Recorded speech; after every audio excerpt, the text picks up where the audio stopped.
Thank you. Good evening. Okay, welcome to our January 3rd, 2025 City Council meeting. Right now, 7:01, and meeting is now in session. Any person wish to address the City Council during the oral communication must complete a speaker card that is provided at the entry to the Council chamber and submit the card to the Assistant City Clerk prior to the commencement of oral communication. Speaker card will not be accepted after oral communication has started.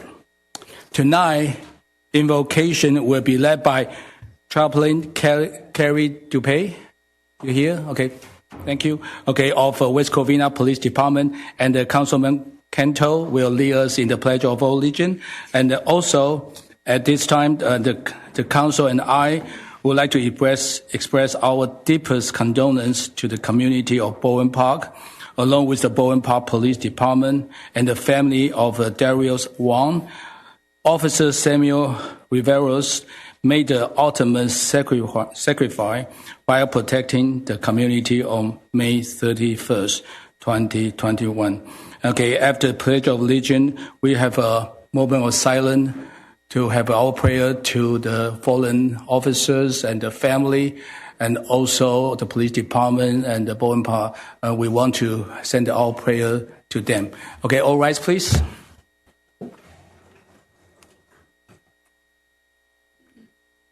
Let's pray.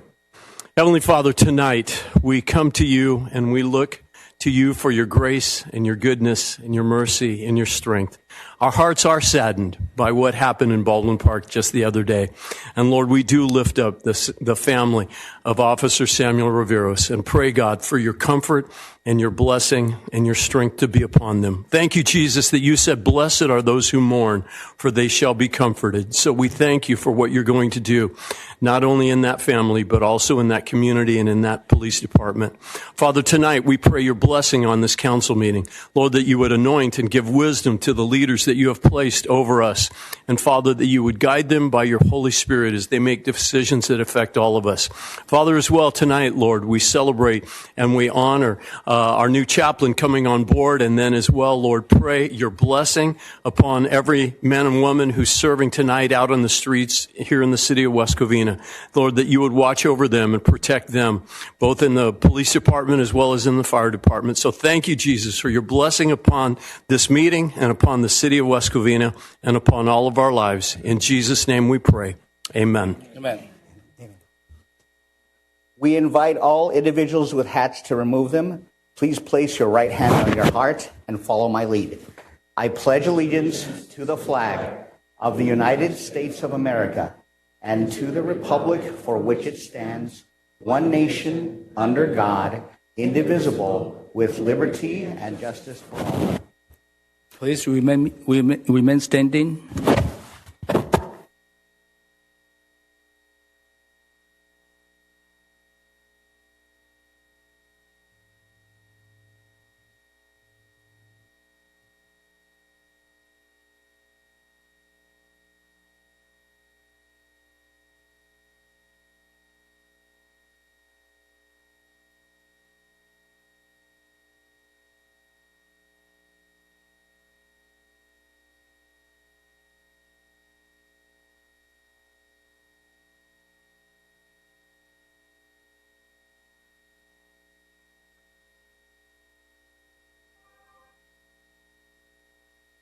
Thank you so much. Please have a seat.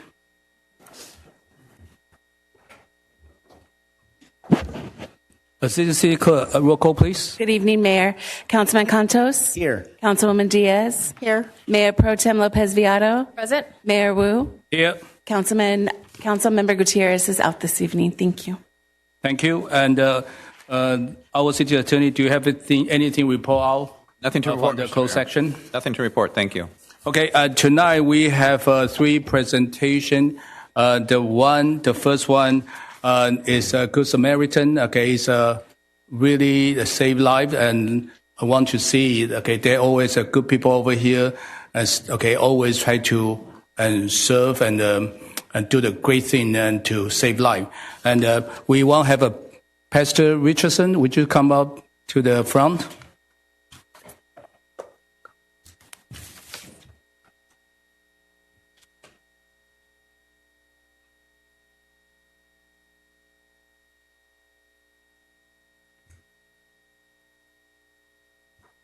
Testing.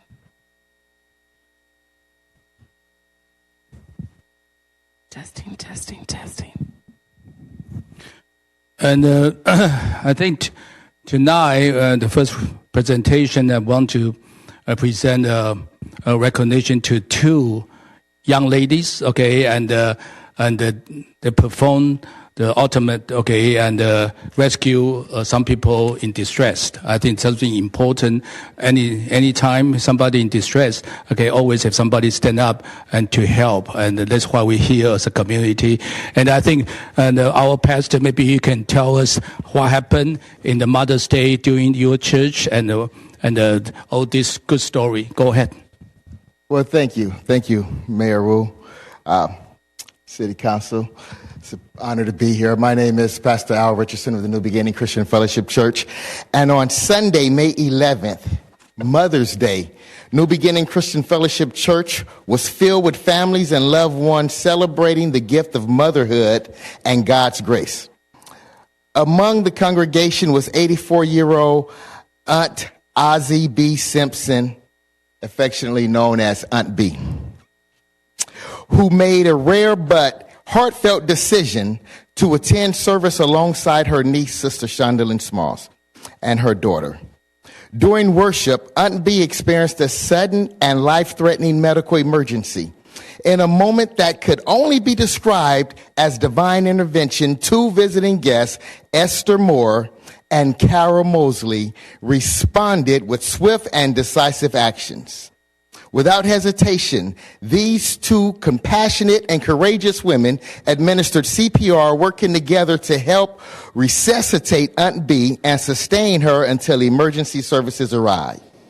Thanks to their heroic efforts and the prayers of those gathered, Aunt B was stabilized, transported to the hospital, and has since returned home and recovered. Today, she is alive and well, and a living testimony to the power of God and the presence of everyday heroes among us. Esther Moore and Carol Mosley, selfless acts embodied the true spirit of service, love, and bravery. Their willingness to act in a critical moment not only saved a life, but touched an entire church community. On behalf of the City of West Covina and New Beginning Christian Fellowship Church, we are proud to recognize and honor these two extraordinary women for their life-saving intervention and bravery.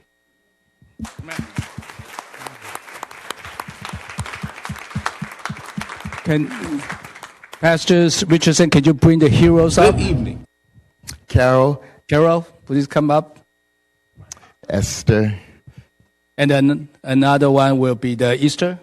Esther, yes. Esther, yeah. Thank you so much. You want to say something? Hello, everybody. I'm not a really good speaker, but I would like to say I am very honored to be here today, and I was really shocked when they said the mayor of West Covina. I said, "Oh, really?" So, so will you be there? I said, "Yes." So, I retired in 2015, right before the pandemic. But I was a registered nurse for 38 years. I worked all over from all departments except labor and delivery, and I had to quit work early because I had a torn rotator cuff in my shoulder. But on Sunday, May 11th, I didn't think anything about it, and my shoulder didn't hurt at all. Aww.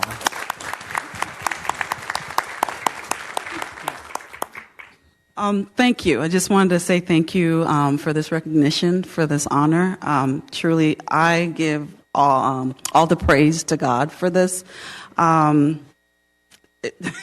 It's just one of those days that will forever be etched in my story, my journey. And I'm just grateful to God that we were there for such a time as that Sunday, that Mother's Day. So Thank you. Thank you very much. And again, all praises to God. And I'm glad Aunt B is well. Is she in the building? Okay. I see you over there. Thank you.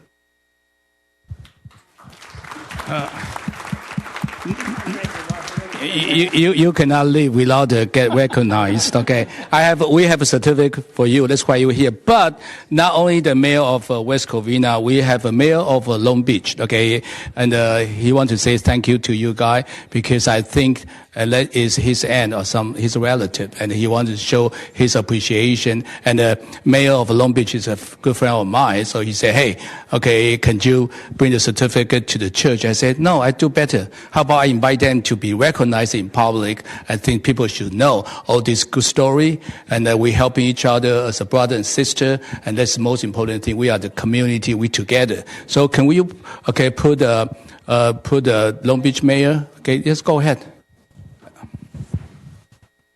Good evening to the incredible city of West Covina and my friend Mayor Tony Wu and the entire West Covina City Council, our sister city in the San Gabriel Valley. This is Long Beach Mayor Rex Richardson. First, I want to recognize the New Beginnings Fellowship Church of West Covina and Pastor Alfred Richardson, my friend, for his continued service to the city of West Covina. Also recognize the nurses, Frances Moore and Esther Moore, who wasted no time and sprung into action when a situation arose.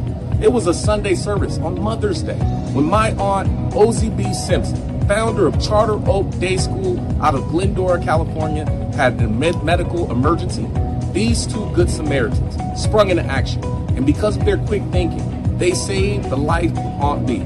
As a mayor and as a grateful nephew, and as a son of the San Gabriel Valley, we thank the West Covina community and the New Beginnings Fellowship Church for their outstanding service to the community. And we want to thank these two nurses, these two heroes, for their outstanding service. We look forward to our continued friendship with the community of West Covina and look forward to visiting your incredible city once again. Thank you. Thank you so much, Mayor. Mayor. You see, West Covina can produce mayor. Okay. Yeah, the West Covina create a lot of good people. Hopefully one day create a president too from West Covina. But I would say thank you so much, okay? And you still want to add on, Pastor? Yes, go ahead. I believe Aunt B was not here, but the daughter's here. Can we also have her come up and say how her aunt is, or mom is doing? Yes, maybe you can tell us how's your mom doing, and especially, okay, your uncle, okay, your great, mayor from Long Beach. Go ahead. Absolutely. Thank you. Good evening, everyone. My name is Vivian Ivory, and I'm a San Gabriel originate. I grew up in Glendora, and I have a long history here in West Close Covina. enough. We're neighbors. Yes, absolutely, absolutely. You know, I just want to look at you, Esther, and say thank you. You know, I remember when I walked in that church, and I thought, what a beautiful lady. I had no idea that you would have such a role in saving my mother's life that day. God is so good. He is so good. Thank you so much for following through with what you knew that you needed to do. Thank you. And to you, Carol, thank you so much. Thank you for just being obedient and beyond your pain and just pushing through. You know, I was there and it was just such a panic. You know, we do own a day school in Glendora and we do CPR training every year. And I don't know if you all knew, but I was just push harder, 30 and 1. I was just, it all just came to the surface. But, you know, you all were so professional. And I really, thank you. You all were so professional, and I just want to just say thank you personally. My mother's doing well, you know. Good. Yes, absolutely. So all CT scans and everything came back clear, and you know, I'm gonna tell this quick little story, and I hope you don't mind, Pastor. But that church used to be a mortuary. And not only was it a mortuary, it's the mortuary that held her sister's body. Oh. So when we went that Sunday, I said, Mom, are you going to be okay? And she goes, I'll be all right. I think the whole overwhelmingness of the whole atmosphere just took over. But this is the one thing I want to say. I told Pastor this the other day. You know, I don't know, for you all that were there, it just seemed like death angels were taking her. And God, through you all's prayer, said no. And it did it again. No, we're taking her. And God, through you all's prayers, said no. And there my mother was, opened her eyes, came back, and life is just wonderful and good. So I don't want to take up too much more time. Thank you so much. Thank you for your prayers. Thank you for your support. Thank you for your love. We love West Covina. Us in Glendora love West Covina too. Yeah, so thank you. We welcome you move back to West Covina. But anyway, thank you so much, and and we want to wish the best of your mom. Okay, it's not her time yet. Maybe next time you can bring her over here.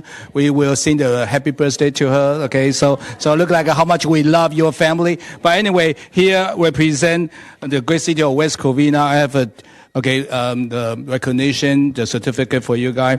Esther Moore, and thank you so much for your heroic, action to save life. And also to Carol Mosley, thank you so much. And West Covina City, really proud of you. Thank you so much.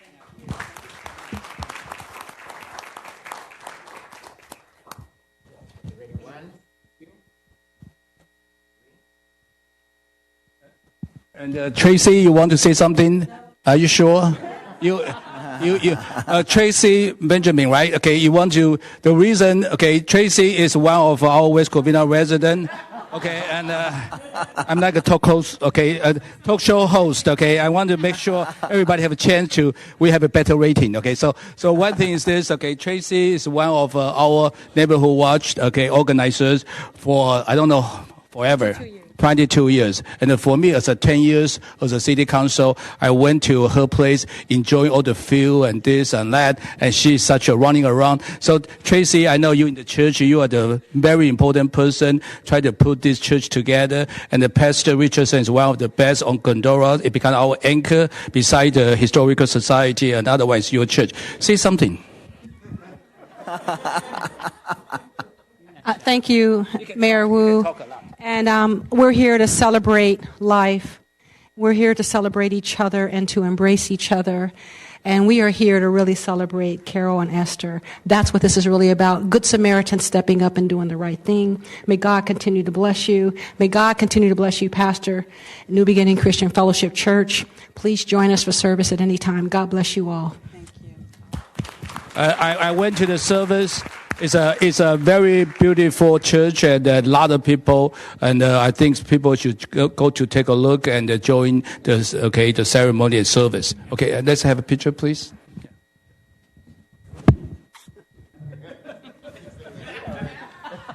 One more picture.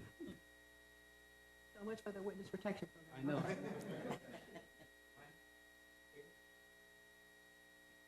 Thank you. Thank you so much. Thank you. Appreciate. Okay. Yeah, thank you so much. Okay, so next one, I want our police chief, Cortina. Would you come down? Thank you so much. Okay, and you're going to swear in your new pastor, chaplain. Okay, yeah, go ahead. I don't think you need me over here. Oh, you're okay. Thank you, Mr. Mayor. Good evening, council members, city staff, and members of our community. My name is Tony Cortina. I'm your chief of police. So I'm very excited to be up here today to announce that we're adding another pastor and chaplain to our police chaplain program. And I real quickly just wanted to let you know and a little bit about the importance of these programs. The police chaplain programs provide a range of important benefits to law enforcement agencies, their personnel, and the community they serve.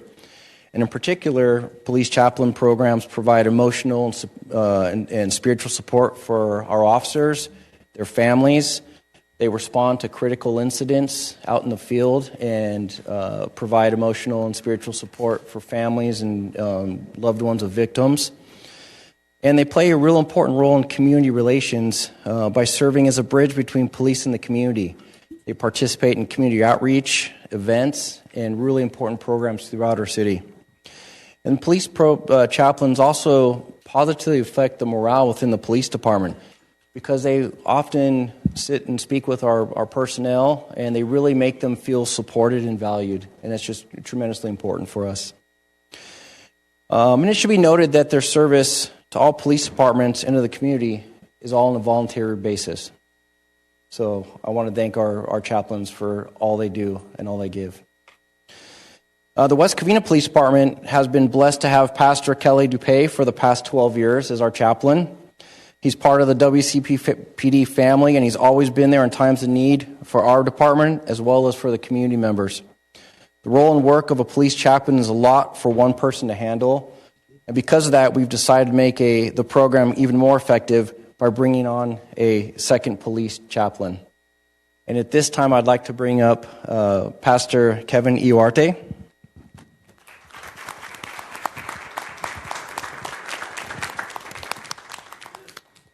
And I just want to briefly introduce a little bit about Pastor Kevin to our community and to our council and our city staff here. Pastor Kevin is just a great man, straight up. That just encompasses everything that you are. And he brings a tremendous amount of experience to the WCPD team. He was the founding and senior pastor of a church located in Covina for over 15 years. Upon retiring, he now serves several organizations as a chaplain, including Emanate Health, to provide spiritual support to patients and families seeking hospital and hospice care. He also served as the chaplain for the Laverne Police Department for over 13 years. Pastor Kevin received his bachelor's degree in business administration at Cal Poly Pomona, and while pursuing his undergraduate degree, he also obtained licensing as an emergency medical technician, where he worked in the field for 3 years at our very own Queen of the Valley Hospital in the trauma center. After pursuing his undergraduate degree, he received his master's degree in healthcare administration from USC. Thereafter, he worked and managed in the healthcare industry for over 20 years as a senior executive until being called into the ministry. During his healthcare career, he served as a president, vice president of customer service, chief administrative officer, vice president of West Coast operations, and owned a healthcare consulting company. In his various roles as a pastor and chaplain and his prior experience in the medical arena, Pastor Kevin has gained a wealth of knowledge, experience, and training in the fields of trauma, grief, bereavement, hospice cares, and other areas related to the unexpected traumatic events that occur in life. In addition, Pastor Kevin has also provided counseling to law enforcement and has been honored to officiate weddings and, unfortunately, funerals for law enforcement personnel and their families. And Pastor Kevin completed California Post standards, which Post is the standards that govern all police in California, their very first chaplain training program 13 years ago in Sacramento, California. And Pastor Kevin and his wife have been married for 31 years, and they have 2 sons. His wife is here with us tonight and will be participating in the swearing-in ceremony. And I'd like to say that she is also a current Los Angeles County Superior Court judge. So I will now be referring to her as Judge, or Her Honor, not as Janine. And they have 2 just amazing sons. Their oldest is a graduate of the United States Coast Guard Academy and is currently serving our country overseas. And their youngest son just graduated from the United States Naval Academy, and he will be continuing his service to our country as well. Thank you for that. We have him here tonight as well.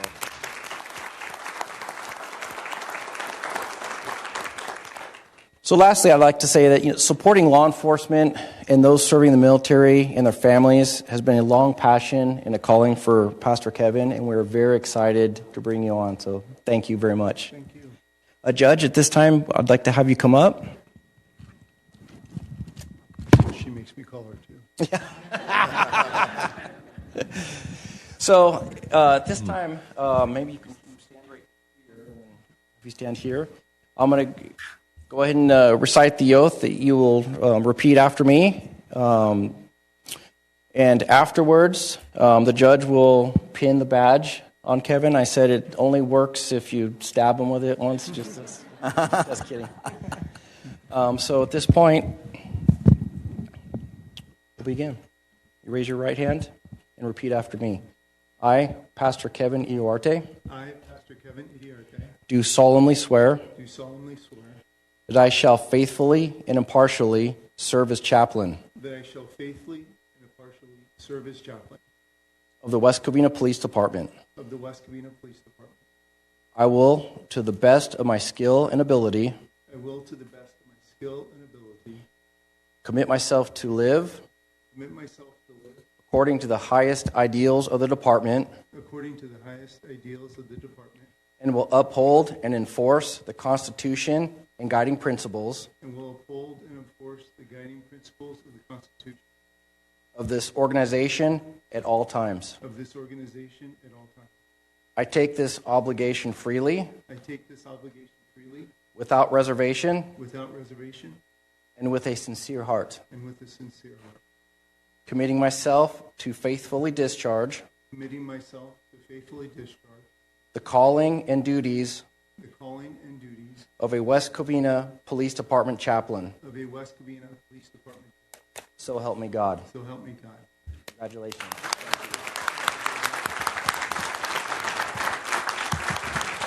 All right, the moment we've been all waiting for. I was just kidding about stabbing.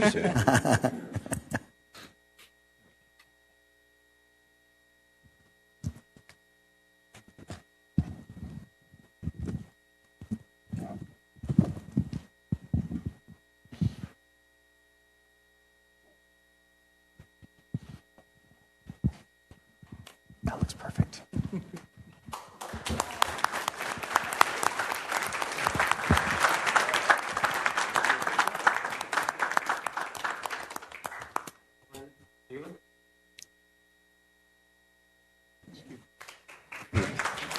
you want to say anything? I'm just going to, Pastor Kevin, just going to say just a couple real brief words, if that's okay? Yes. I just want to say thank you. It's an honor to me. I grew up in this city. I went to school in this city.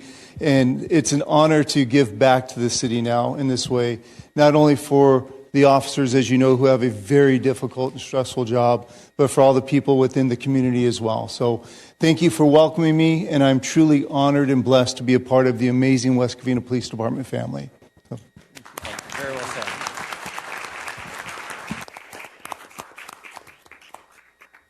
Thank you so much, Chief. Okay. Welcome to the big family of West Covina Police Department. Thank you so much. And thank you, Judge. Okay. And then thank you so much. We really appreciate coming. Okay. And we move into the next presentation.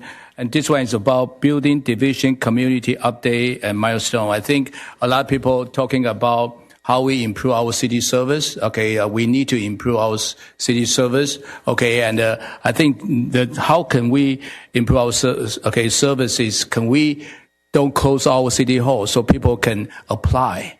And that's what we're trying to do. We want to open it up 7/24. Anytime all the people can apply. Okay, especially building and safety. When people want to build ADU, people want to do remodeling, people want to do development. And this is what we want to give you a presentation from our building, from our planning department. And underneath is our building and safety. So our directors, our planning, Joanne, and you want to take over? Yes, thank you, Mayor and City Council members, for this opportunity to provide the community the update on the city's building division. The building division is really the place where people first see their dreams of building a new home, adding on to their house, and also opening a business, establishing a business here in West Covina takes shape and form in a more tangible and a more meaningful way. The building division plays a critical role in ensuring that the construction projects meet safety and the standards established by the Los Angeles County Building Code. Here in the city of West Covina, we have an amazing building and safety division. Today with us, we have Jason Robbins, Jason, if you can please stand up. Jason Robbins, he is the building division supervisor, and we have Isla Jefferson and Dennis Tarango, which are the city's building officials.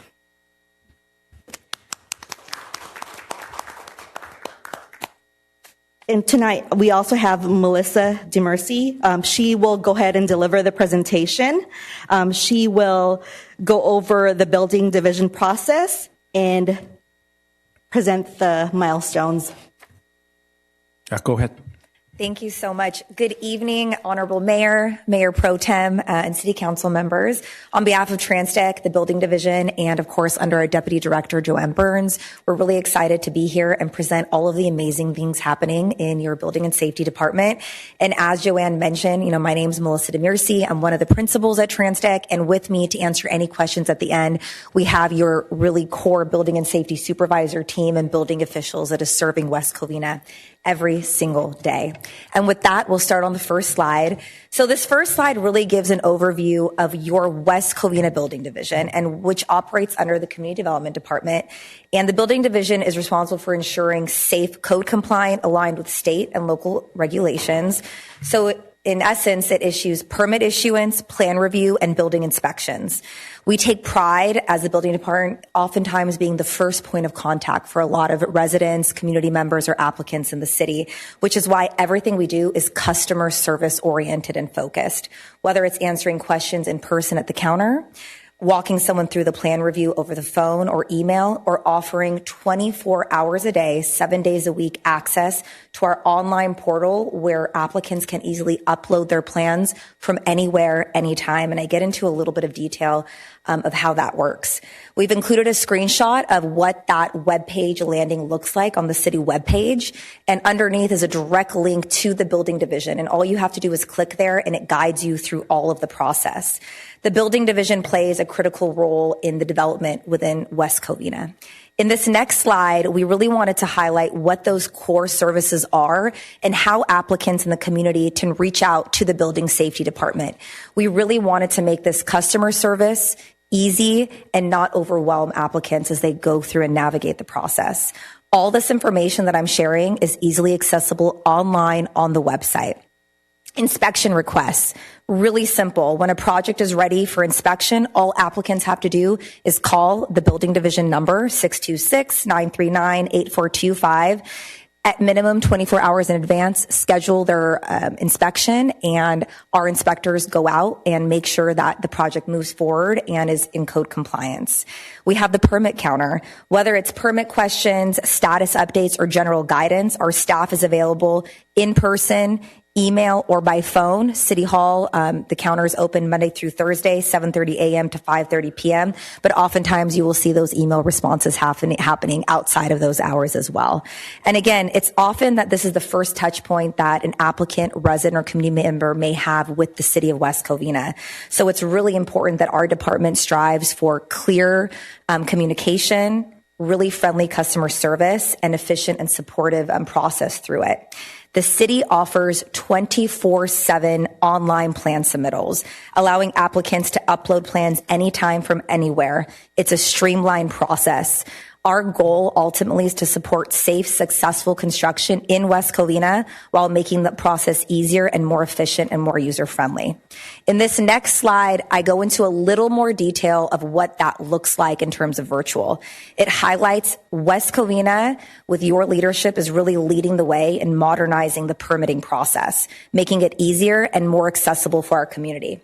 Through the city's GoPost online portal, applicants can now submit plans anytime. It is open 24 hours a day, 7 days a week, without the need of coming into City Hall. The system is provided and managed by TransTech at no cost or additional cost to the city. It comes with our services, and it's designed to be very user-friendly. Applicants simply create a login. We have a step-by-step guide on how to do that. They upload their plans and follow the prompts. Those plans are then routed internally behind the scenes where our plan checkers get those plans, and they're divided by discipline, and that plan check is happening. For developers or professionals that might have multiple projects in the city of West Covina, it's even easier because they get to have one login where they can track the status of multiple projects simultaneously with real-time updates. To the right, you will see what that screenshot looks like. Again, this is accessible directly through the City of West Covina page where you log in to upload your plans. Super easy. But if anyone ever needs help, our team, the Building Division, is there to help them through the process. The benefits are submit plans anytime, faster processing, real tracking, fewer trips to City Hall. And it's not just a tech upgrade, it's a reflection of West Covina's commitment to convenience, transparency, and truly top-notch customer service. In the next slide, We wanted to highlight who is serving your city, how much staff is serving your city, and we're here to support the community. So really, it's all around customer service, speed, and reliability. At City Hall, you have 10 to 14 staff members available to support residents, applicants, developers directly, with an additional behind the scenes 20 to 25 team members remotely working on plan checking and coordinating all the plans that are coming in. And later on in about a slide, you're going to see the volume of numbers that your city is producing. We're averaging 40 to 70 building inspections per day, which means dozens of people across the city are receiving on-site support daily from trained professionals and touch point from the city. Right now, we're really proud that we only have 8 projects in plan check currently, and our average turnaround time, believe it or not, is just 2 weeks, and that's calendar days, not working days. 14 days, and oftentimes it's even quicker. Behind every permit, inspection, and review is a team that takes pride in making this process smooth and convenient, and West Covina truly continues to set the standard of what high quality, high touch municipal services and customer service is about through what is often looked at as a very complicated process. Now this next slide, it's a lot of data that I'm going to throw at you, and it really gives a clear snapshot of what did 2024 look like collectively? We did make an update. I know you guys had some documents. We actually updated the numbers, so you're going to see even more volume in this new document that we have. So West Covina serves nearly 107,000 residents. In 2024, your building division processed 4,658 building permits. This ranges from everything from home remodels, ADUs, commercial projects, simple remodels internally. Our inspectors conducted 8,931 inspections collectively in 2024. And we completed 1,514 individual plan reviews for projects. And with that, there's a lot of supporting document, soils reports, structural calculations, you name it. And that's a total of 9,495 supporting documents that your West Covina team reviewed. And this is kind of my favorite number is the total valuation of construction permitted in 2024 was $64.4 million. I wanted to take just a quick moment to explain what that means. Valuation of issued permits. So when someone applies for a building permit, they're required by code to include an estimated construction cost for their project. That estimate includes everything, materials, labor, and that's what we refer to as valuation. It covers everything, electrical, plumbing, gas, framing, you name it. And that valuation is then used by staff to help calculate the appropriate permit fee. You know, a simple kitchen remodel is not going to have the same permit fee as a 500-unit apartment building. And so as staff, we confirm that the scope matches the scale of the project. So when you see something like $64.4 million in total valuation, that's the combined estimated construction value of projects in the city for that year. And it's a true reflection of your investment and development happening across West Covina. So what you're seeing is a year's worth of investment and growth in your city. We're really proud to serve the city. Now this next slide, we wanted to go a little bit deeper. And so you have your 2024 that I had already gone over, and we did 2025 year to date. So this is as of May 31st. Where are we? So in the first 5 months of this year, we've already processed 1,915 permits. Your inspectors have performed 4,259 inspections. And again, we're not even halfway through. This is only 5 months into the year. We've reviewed 550 individual projects, which had the combined 3,356 documents. And the permit valuation has already reached $40.9 million 5 months into 2025. And it's important to note that we don't necessarily want to compare year-to-year differences because it's normal, right? They reflect the natural rhythm of construction industry, types of projects being submitted, their complexity, and when they're ready to go. So some years might include very large-scale projects that have a high valuation, but maybe the permits are lower in value. But some years you see a surge of smaller projects, kitchen remodels, ADUs, and that might have a lower valuation, but a higher permit number. So it really changes year to year. It doesn't mean a negative trend by any mean. The key takeaway is West Covina continues to experience steady activity. Your building division remains fully staffed, engaged, and fully committed to providing fast, responsive service no matter the place or type of project we're assessing. So in conclusion, as you've seen through this presentation, the building division isn't just processing plans and permits. We're working together, guided every day by your leadership and vision, from thousands of inspections and plan reviews, a dedicated team ready to deliver.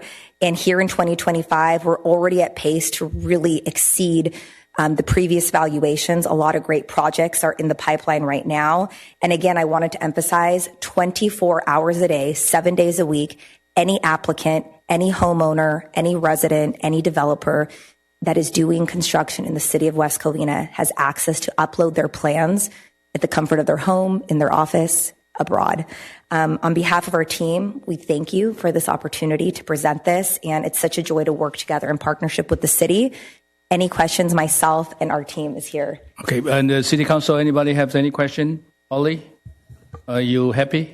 Very. You're very happy? Okay, I'm glad you're happy. And Mayor Pro Tem, go ahead. Thank you. I remember the past year when I first started, one of the complaints that I got, including myself when I was remodeling, was the permits, the coming over for inspection. Originally, we only had like one or two, and if one's out, it delayed everything. So seeing this of how many inspectors are out there, just the numbers and the quick turnaround, I'm sure our residents are happy, and I just wanted to thank you. Thank you. Okay, and Councilwoman, go ahead. I think you're doing an excellent job, and I thank you. I'm really happy. I experienced building or having an addition done, and oh boy, you're right. We only had 2 inspectors, I think.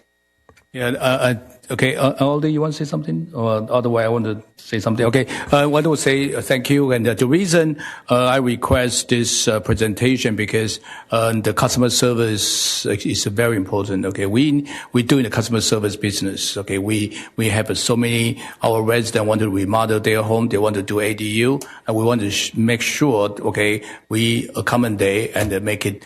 Okay, they don't have to wait till the long weekend because the city open Monday to Thursday, but now they can online 7/24. So in that way, anytime they're home, the weekend, they can just submit.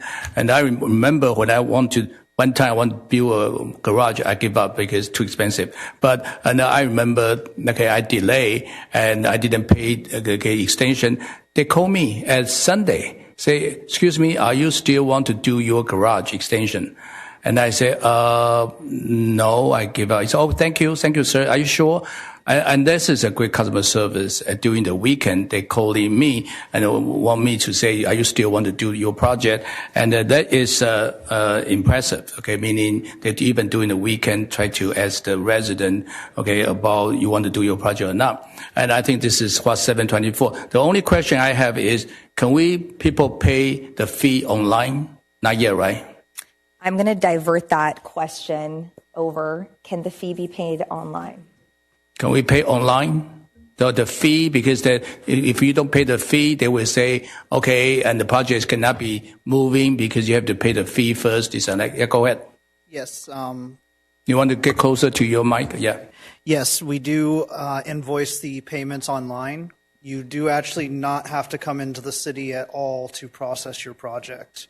We have quite a few projects that are done completely online, no in-person interaction whatsoever.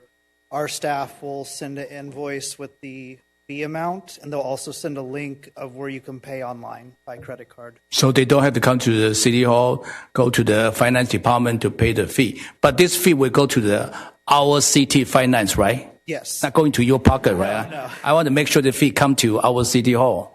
Yeah, Joanne, you want to say something? Yes, the link that we provide to pay online is actually through our own website. Good. So this is so we can do the online paying. So basically, people can apply and give you the plan. Okay, and you say this approved, but this is the fee. They can pay online the fee, and then they can rock and roll. You want to add on something since you come up? No, actually, you can actually apply online, not only submit your project, but the building department is totally virtual now. So okay, good. Payments, applications, and permit issuance are done online. We're actually upfronting a new permitting system that's going to make the department even better and easier. More streamlined. Yeah, because it's right now it's 2025 and time is money, and a lot of people just want to get this thing and they don't want delay. Most of the time we we heard from the resident is delay, this and that. And hopefully with the new system, everything will be streamlined, virtual office, and everything can be automated and this and that. But they still have to go to if you see, I have a project ADU, but I still have to go through the planner first, right? They have to go to you first. Yes, they would start off with planning first and get approval through planning and then go to building. Can they go to do the planning by virtual, or they still get? Not yet. Not yet. The city is working on our website submittal portal. Okay, so maybe acting city manager, we can work on that improvement. So in that way, everything can be basically online 7/24. Yes, we will work on that. Okay, very good. So any other city council want to add on? No, but anyway, I just want to announce to our resident, if you want to do any project, and you want to do ADU, you want to remodel, because a lot of people want to remodel their home. Rather than buy a new home, they decide to forget it, just remodel, expansion. So there's a lot of people want to apply. And hopefully this new 724 can help them have trouble-free and to go through with you guys, not bureaucracy, but customer service, since we're in the customer service business. Thank you so much. I really appreciate it. Thank you. And thank you, Joanne. Great job. Okay. And the next thing, we just have our planning department to have a similar system too. And hopefully all the department can be like this. And anything you want to add on, anybody? No, it's not. I'm going to finish the presentation. Before I move to the oral communication, we have a adjournment in the memory of Officer Samuel Riveros. It's a very sad story, and I think a lot of people know him. Okay, on Saturday, May 31st, 2025, Bowen Park Police Department officer responded to an extremely dangerous situation where they were met with a gunfire from a suspect. Tragically, Officer Samuel Riveros sustained a fatal injury in the line of duty while courageously protecting the life of others and the community he served. Officer Riveros began his career in the law enforcement on September 11, 2016, a dedicated public servant.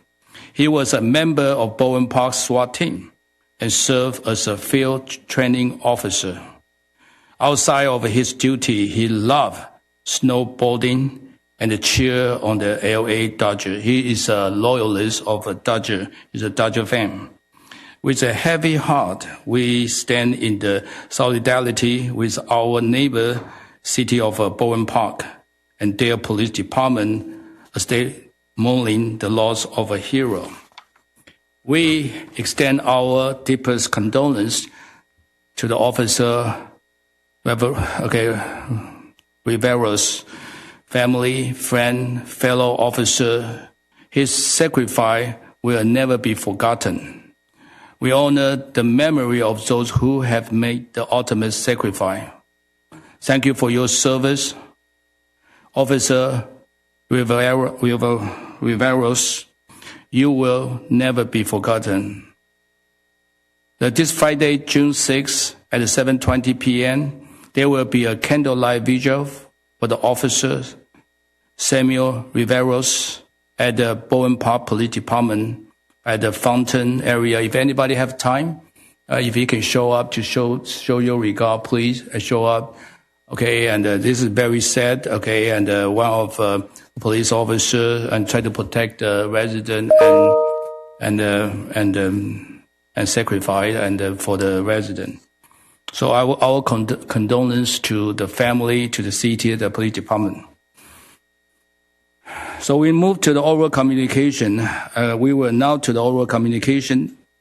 Comments are limited to 3 minutes per speaker, unless modified by the presiding officer or the city council. Request to speak an agenda item will be heard prior to request to speak on the non-agenda item.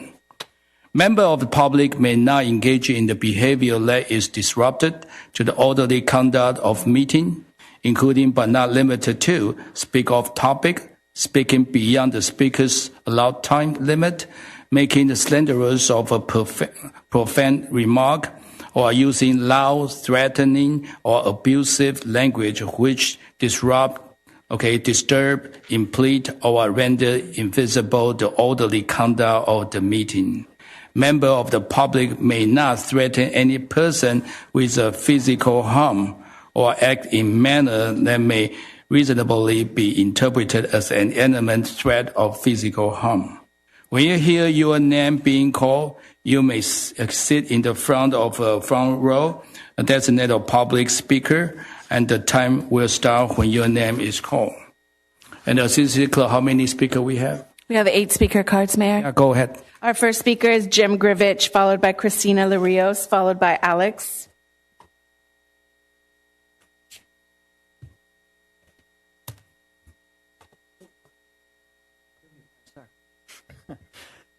Good evening.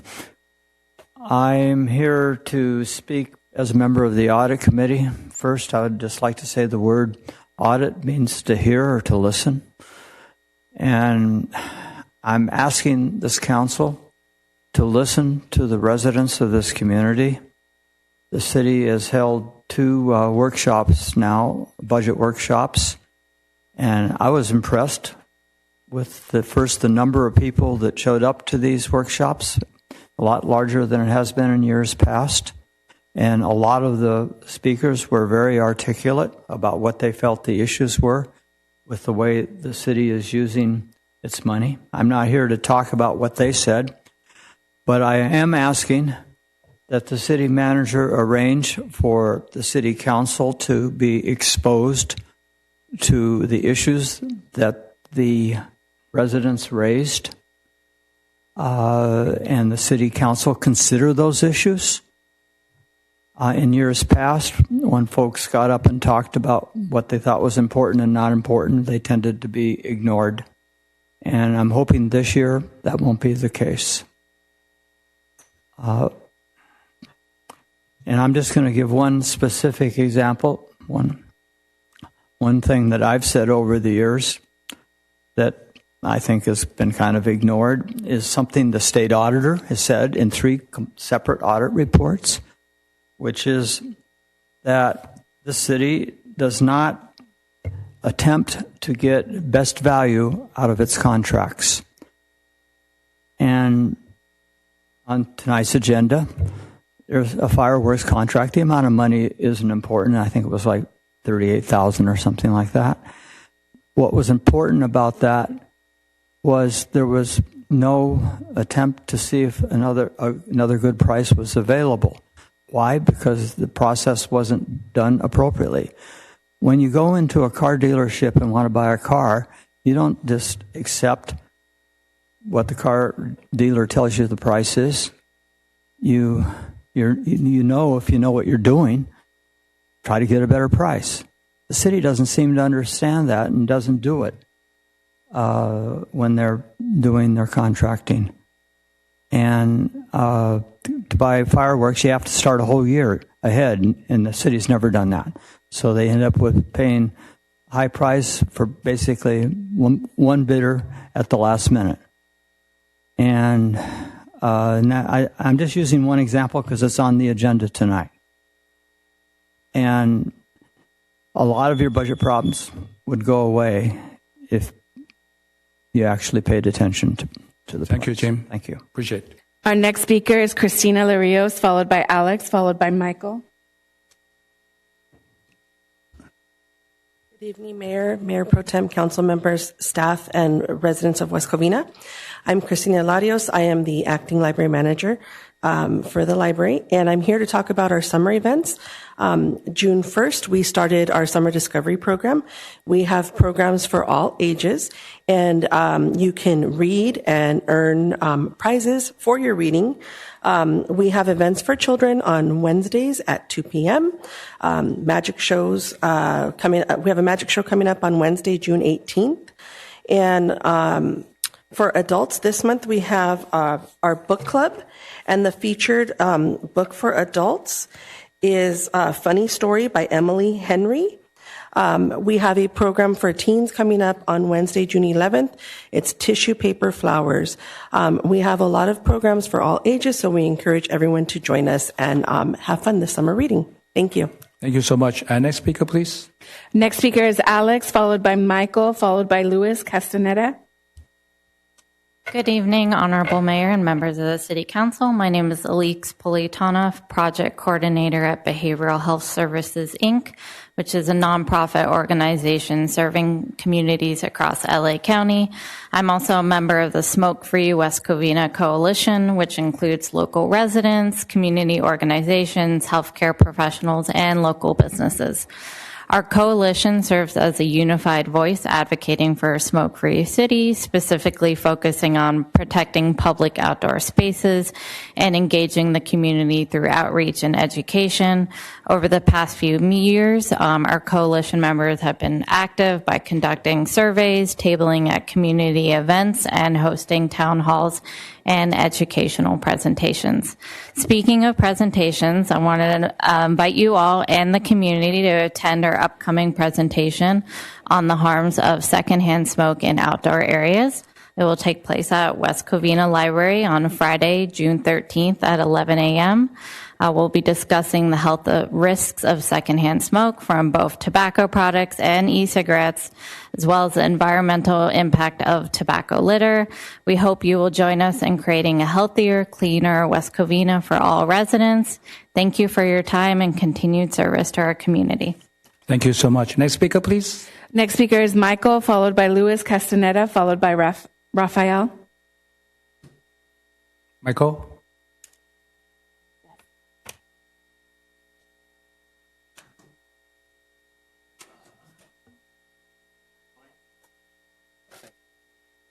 Yeah, please. Two problems. Go ahead.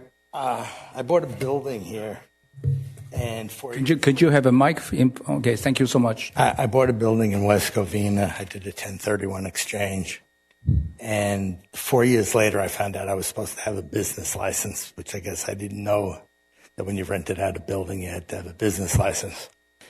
And so I got a bill for $13,700 for the 4 years of business license and a penalty of $13,700. So I immediately paid the $13,700 that I owed for the license, but I didn't pay the fine because I really didn't know about it and I didn't think it was fair.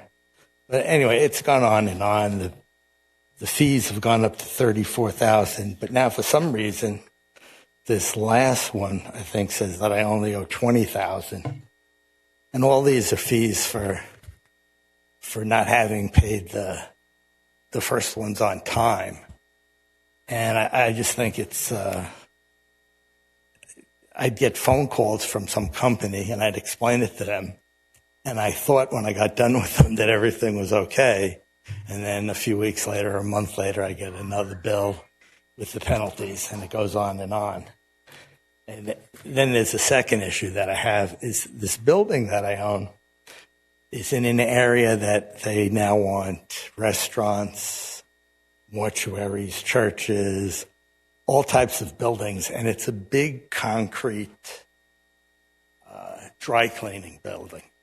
It's like the biggest dry cleaning building around, 15,442 square feet. So now the tenants moved out, and my income's dropped from like $35,000 to my Social Security check at $3,000, and my expenses are over $20,000. And it's what the city of West Covina wants in this area are restaurants and all these other types of buildings, none of which this building could possibly be. And my agent could have either sold it or rented it a year ago with storage, which really is, it's a big concrete building, you know. And right now there's big washing machines in it and stuff like that. But so I'm stuck with all these fines, and now on top of that, I have a building that, and then for what they want the building to be, I would need 47 parking spaces. There's 10 parking spaces in the back, and there's a turnaround in the front. Sorry, the buzzer didn't go off big time, Mayor. Yeah, no worry. Okay, and can you have your contact information to our acting city manager? Acting city manager, can you help him out to look into his situation? Yes, Mr. Mayor, actually, I can. So, just get the contact information. Yes, I have that. Yeah. Okay. Thank you, sir. Appreciate. Don't worry. We try our best to address the issue. Okay. Next speaker, please. Luis Castaneda, followed by Rafael, followed by JD. Hello, council. Hello, residents. This is my first time coming up here, so I'm kind of nervous. But my name is Luis Castaneda. I'm a longtime resident of West Covina. I'm also the CEO and co-founder of Castaneda Networks. It's a geospatial technology company, a consulting company that I started in October of last year. Just wanted to come on here and really thank the city staff for being able to help me out, get the licensing done and kind of just explaining everything. I also wanted to take a moment to thank a couple individuals, Mr. Ali Contos himself. We've had a few conversations, and he was very inspiring to me a couple of years ago. I wanted to also share I was actually an intern for the city of West Covina and the IT department as a GIS technician, and that's what I do now. So that's kind of interesting how life plays a role. So I'd also like to thank William Trujillo in the IT department for playing an instrumental role in my life. And so again, I just wanted to come on here and thank everybody. 2 employees I wanted to thank. One of them, who I think is no longer here, Karen Coe from Economic Development. She was very great. And then Gerardo Rojas. I don't know what department he's in, but he's another excellent fellow. He's still around? I believe so, yes. Yeah. Compliance Division, who kindly reminded me that I needed to pay my license when it slipped my mind. So, of course, wanted to thank them there. It's been a ride. Started in October of last year and really picked up 2 months ago. We're headquartered out of the Regis building right behind the Edwards Theater. We are, just so you know, developing a lot of great products and innovation, one of which is using geospatial technology, AI, and IoT devices to provide infrastructure management for local agencies and mid-sized companies. So I just wanted to share that there's a lot of good stuff coming out of West Covina. I think the residents should be happy. I'm happy, and I'd like to thank the community for playing an instrumental role in doing that. Thank you so much. Thank you. A happy resident, happy businessman. I wish you all the best. Okay, and you will be very successful. Next speaker, please. Our next speaker is Rafael, followed by JD, followed by Samuel Martinez. Evening, folks. I'm going to throw out numbers at you. I looked them up. They're real numbers. I'm going to talk to you about coffee and cameras. Average person drinks about $92 worth of coffee a month. Okay. Our flock cameras are about $3,500 per camera. Police radios are about $8,000 a piece. And by the way, they need to be upgraded coming July for a new frequency. Body cams for our police officers and the car cams are $1.4 million every 5 years. Our computer-aided dispatch and records management system, $320,000 a year. Right now, we only have 4 officers working on our HOPE teams. HOPE manages our homeless issues. That's 4 officers for 40 permanent homeless that we have identified in West Covina, not mentioning the 100 to 300 that float through at any time. And there's only 4 officers, and they do a great job, by the way. Okay. Right now, we have a total of 87 police officers. We're slated to have at least 100. We have 87. It takes us 21 weeks to hire 1 officer and put a badge on them. Why am I mentioning all this? Well, it came up at a meeting. By the way, I'm also on the audit committee. Hey, Jim, how you doing? You still here? That we have city members that are willing to pay for their own flock cameras, yet will not spend less than what they spend on coffee a month to support a public safety tax. A public safety tax on the 2,399 properties that are taxable in our city would generate $2,031,920. Right now, we only have 40 flock cameras in a 20 square mile district. Okay. These are invaluable assets. I was going to call out Councilman Gutierrez. At a council meeting, he made it adamant that he was going to defend and support our police department.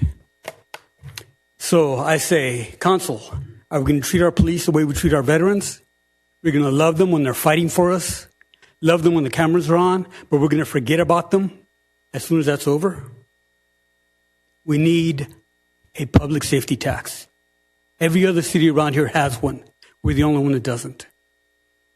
I think this is something we need to look at seriously for the good of the city and our police officers. Okay, thank you so much. Next speaker, please. Next speaker is JD, followed by Samuel Martinez.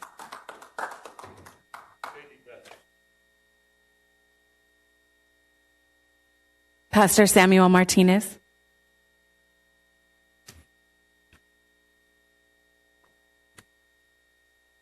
Thank you, Mayor. Thank you, City Council. Good evening, Councilman Ali. I'm in his district, so I have to. Thank you for explanation. Okay, I feel like let out. Okay, we need equal love. About 4 months ago, 4 or 5 months ago, I had a real desire in my heart to visit the Jewish synagogue, the temple. And finally, I went down there. Never been in a Jewish synagogue. I'm 75, almost 75 years old. I walked in and I was greeted by two individuals that asked me why I was there. I didn't feel interrogated. I didn't feel threatened or anything. I just said, I'm a lover of Israel and I'm a lover of Jerusalem. And I've been back about 8 times. The last time I was there, I wrote a little note to the rabbi, and I gave it to him. And I said, yes, I am a Christian pastor, and I pastor in this city. But I wanted you to know that the only reason why I have been coming here is because I love Israel and I love Jerusalem. And I want you to know that if anti-Semitism ever creeps up in my beloved city, that you have a friend in Samuel Martinez, and you have a friend in our church, Amazing Love Ministries. And that's all I wanted to say. And to all the Jewish citizens, the residents of this city, hey, I love you, I love Jerusalem, I love Israel, and if anti-Semitism ever comes around this city, which I believe it won't, you have a friend in our church and in our ministry and in Samuel. God bless you all. Thank you so much. Okay, next speaker, please. No further speakers, Mayor. Okay. Thank you, Pastor. Okay, and acting city manager, you want to respond some of the speaker question and the concern? Go ahead. Thank you, Mayor. Mr. Grivich, thank you again for your comments about the budget. And I have attended the budget meetings as well, the workshops, and I will expose the council to the concerns of the community. I know we've had some in-depth conversations at those meetings, and I will bring them up to speed on the concerns of the community. Ms. Larios, thank you again, always attending and bringing us update on the latest happenings at the library, programs for both children and adults. It's a very valuable programs in our city, and it's greatly appreciated. Ms. Polianov, thank you for your work and educating people on the harms of secondhand smoke and the damage it can cause. And I hope your event is well attended this week. Michael. Keep going. I didn't see him. I didn't see him. I didn't see him. Your time's up. Okay, continue. We give you special. Continue, please. Oh, thank you, Mayor. Michael, I saw you sit in the audience, and thank you for coming up to speak. At first, I thought it was Vince, and that's Vince's brother, Michael. So I actually go way back to with Michael's brother. We used to attend the Little League World Series together many years ago. So, Michael, I will give you a call this week. We'll talk about the business license fees and penalties, and also the business use So I will give you a call tomorrow, and I'll help you resolve those issues. Thank you. Ms. Castaneda, or Mr. Castaneda, thank you again for the kind words and recognizing staff and council for the great customer service they provide to you and to the community. Raphael, thank you for always supporting local law enforcement, specifically the West Covina Police Department. Your concerns about flock cameras, police radios, body cams, and a public safety tax are well recognized. And again, if you haven't spoken to him already, I will have Chief Cortina speak with you specifically about any police issues. But again, thank you for the support for our men and women of West Covina Police Department. Samuel Martinez, thank you for always being positive and stressing the importance of getting along with everybody, peace and love to everybody that we deal with, and having a safe community. Honorable Mayor, that concludes my comments. Okay, thank you so much. Any other City Council, any question? I think James mentioned about the contract. I think that's a long-term issue we continue to happening. Okay, so I think we need to have IP for all the contract. Okay, and including the firewall in maybe next year. So in that way, we have an open policy. People can see what we have. And I think every 3, 4, 5 years of contract up, and we should have IP and to find the best and more efficient to serve our city. I think that's well taken. I think that's one of the issue most of the city has. So hopefully under your watch, we can correct that the issue to save money for our taxpayer. Any other council? Oli, you want to say something? Yes, I really am supportive of Mr. Grivich's thought about that. If we were to have that starting with 4th of July is also happening next year, so we should be on that now so we can save some money on the fireworks. But also, it's just a good idea for us to really compete these out, so that way we can get the best services for the most reasonable price. Thank you. Very good. Any other council? Otherwise, I'm going to move to the city manager, acting city manager report. Thank you, Mr. Mayor.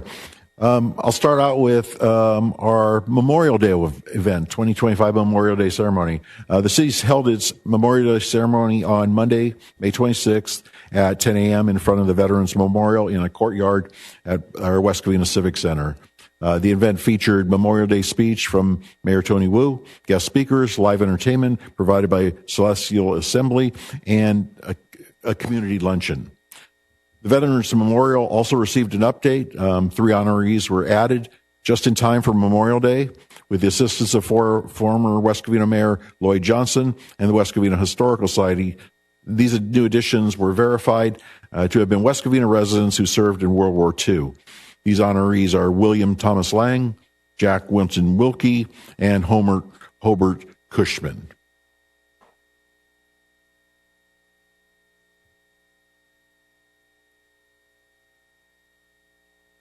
The Parks and Recreation Master Plan, workshop number 2 of the Parks and Recreation Master Plan was held on Wednesday, May 28th at Cortez Park Community and Senior Center. 65 community members were present and participated. The survey for workshop 2 is available online and can be accessed by visiting the Parks and Recreation Master Plan website. The City of West Covina is holding 3 community budget workshop meetings to provide the residents with the opportunity to learn about the fiscal year 25-26 proposed budget and provide feedback. Thus far, 2 workshops have been held.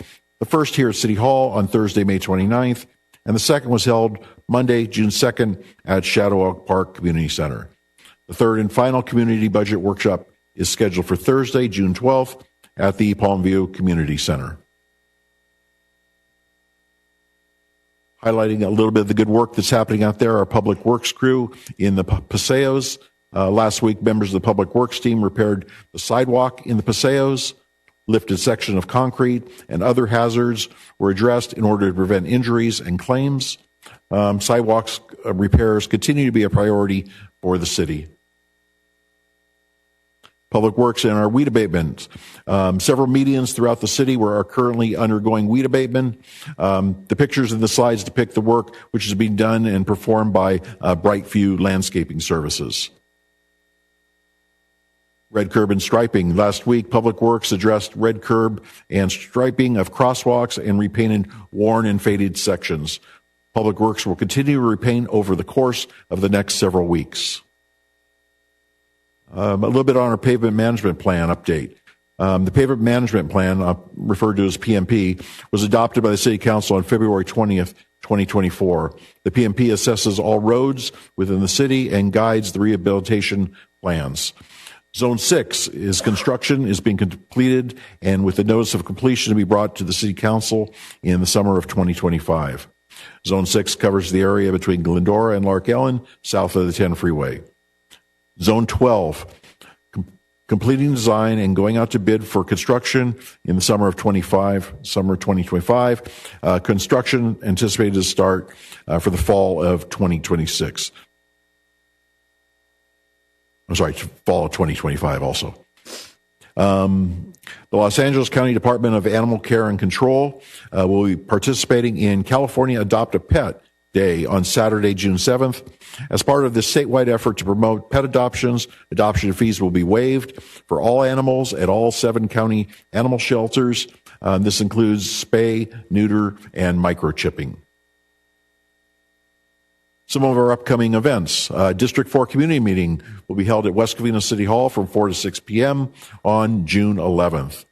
Ties and Tiaras at Shadow Oak Community Center, 5 p.m. to 8 p.m. on June 13th. Lights, Popcorn, Action Movie Night will be held at Cameron Park Community Center from 5 p.m.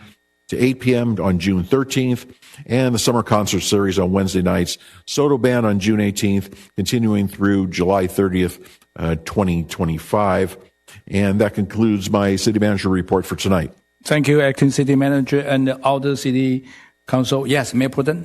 For the memorial, I just wanted to thank former Mayor Lloyd Johnson, former Commissioner Glenn Kennedy, and Mario, who's here with us today, for doing the research and adding them to our memorial wall, and for having the history booth there and having all the information. We look forward to their presence yearly so that those in attendance can learn a little bit something of everybody who's placed on that wall. So thank you. Very good. And Oli? Oh, I don't have anything to say. Are you sure? I think you always want to say something. Thank you. I want to give you a chance. Okay, I appreciate how about that. Councilwoman? No. Okay, and just really quick, I just want to say thank you for former mayors and our historical society showing up and bring all the history back to us, because without all these heroes, we won't be here. I think we should be really get together, united we stand, to be there. Especially people sacrifice for us, and we need to pay all regard and tribute, and to them. And I want to thank again everybody showing up. This is for 10 years, this is the most attended event I haven't seen. So really unite people together. I say politics temporarily, but unity is forever. I think we need to remember, especially all the people sacrifice for us for all this war. And another thing, I think we need to maybe, I think City Manager to unite Veteran Day coming in November. And then we need to have all our veterans to set up their committee to let them to put a venue for us. So invite all the veterans. So this is my suggestion. Other than that, and we move into basic consent calendar. So we only have 3. Anybody want to pull any consent calendar? If now, do we have a motion to approve 1 to 3? I'll move. Do I have a second? I'll second. Roll call, please. I have a motion by Councilwoman Diaz with a second by Mayor Pro Tem Lopez Viado to approve consent calendar items 1 through 3. Councilman Contos? Aye. Councilwoman Diaz? Aye. Mayor Pro Tem Lopez Viado? Aye. Mayor Wu? I approve 4-0. And we move to department matters. Item number 4, proposed fiscal years 2025-2026 operating and capital improvement program budget. Go ahead, Acting City Manager, who's going to report this? Thank you, Mr. Mayor. I will have our Acting Finance Director, Maria Luisa Olea, come down and give a presentation on the proposed 2025-6 fiscal year budget.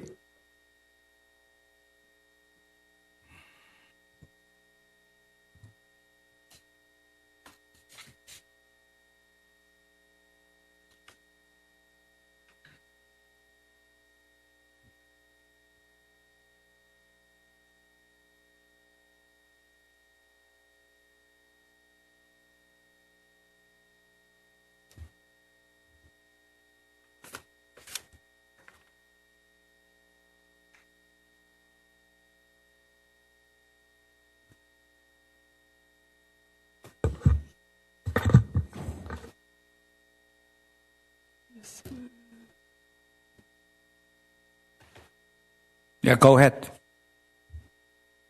Can you? No, it's not. There we go. Okay. Good evening, Mayor and council members and the public. I want to thank everyone for their patience with this budget process, as it's been unique. This year's budget process began last December with a budget survey. We went and it was open from December to May. And then we went forward with the long-range financial forecast that was updated and presented to council last month. However, the long range will be reviewed at a later date because the adopted budget, before the adopted budget is submitted to the GFOA. To this date, we haven't altered the assumptions for that, but that was presented then.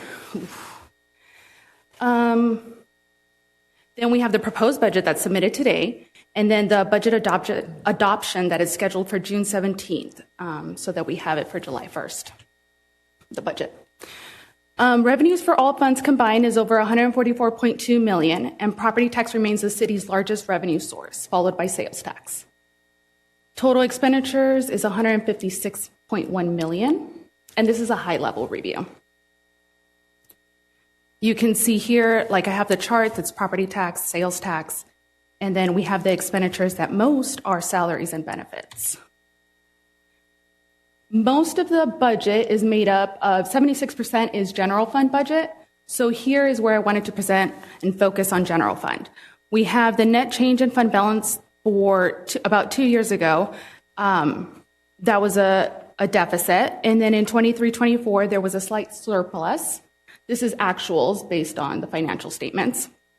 And then last year, we adopted a budget for 24-25 with a slight surplus of $1,300. And as of our mid-year or a second quarter budget report, we estimated a $1.1 million deficit. And now, I know it's different from the financial forecast, we have a slight surplus of $700 for our proposed budget for 25-26.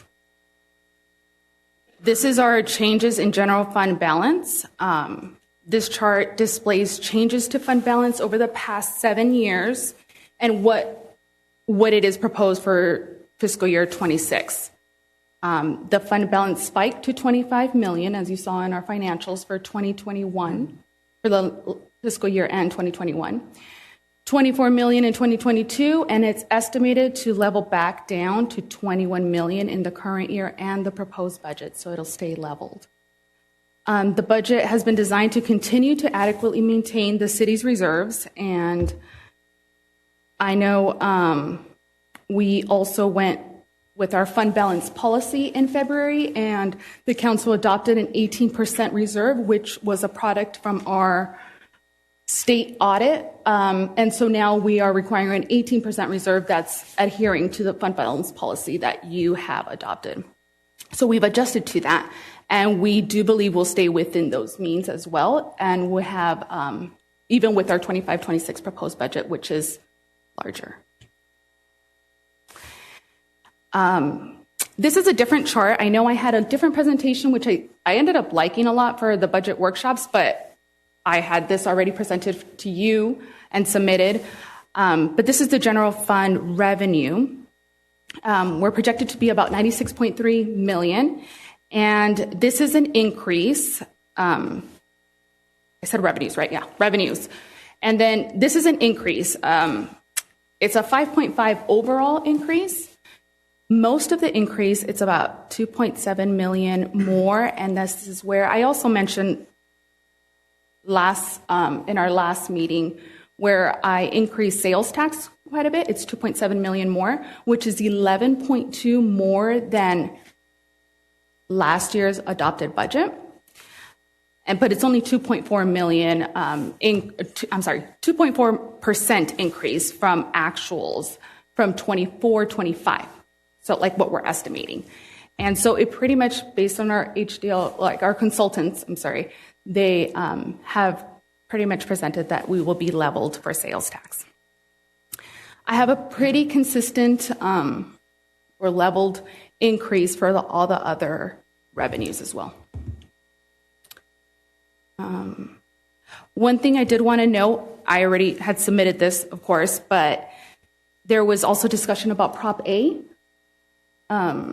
exchange. So we are proposing in this budget to exchange $3.5 million of Prop A revenue in exchange for $2.6 million of general fund, and that is used to balance the budget.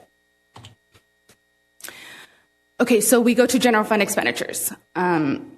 Most of this, 76%, most of our, this is just general fund expenditures. It's salaries and benefits, which includes our overtime. And while revenue has increased, so our expenditures have, and that's 82.4, excluding transfers. General fund expenditures for the fiscal year are projected to be over 82 million, and this is an 8.4 million increase from the original budget, from last year's original budget. Most of the general fund expenditures go towards salaries, the unfunded accrued liability, and overtime. We are in negotiations with all our bargaining groups, and so they're due to expire, and so we're currently in negotiations. This just illustrates our distribution of employees per department. We have police, which is 45% of our budget, have 144. We have fire at 76, finance at 14, and public works at 9. Many of the employees for public works are allocated to other special revenue funds. This is our pension costs, and as you can see from this, from there, the unfunded accrued liability, which is just from CalPERS, that's what's really increasing the cost for pensions. Not really with our normal rates, but it's the unfunded accrued liability. And that's something I discuss also in the long range. Here we have the workers' comp fund, and this is what we're estimating to be our costs. We are funding this year with about $4 million coming from our salaries from the general fund, and so this kind of funds our internal service fund, which is our workers' comp, and this is what we're projecting to be our losses for general liability and workers' comp.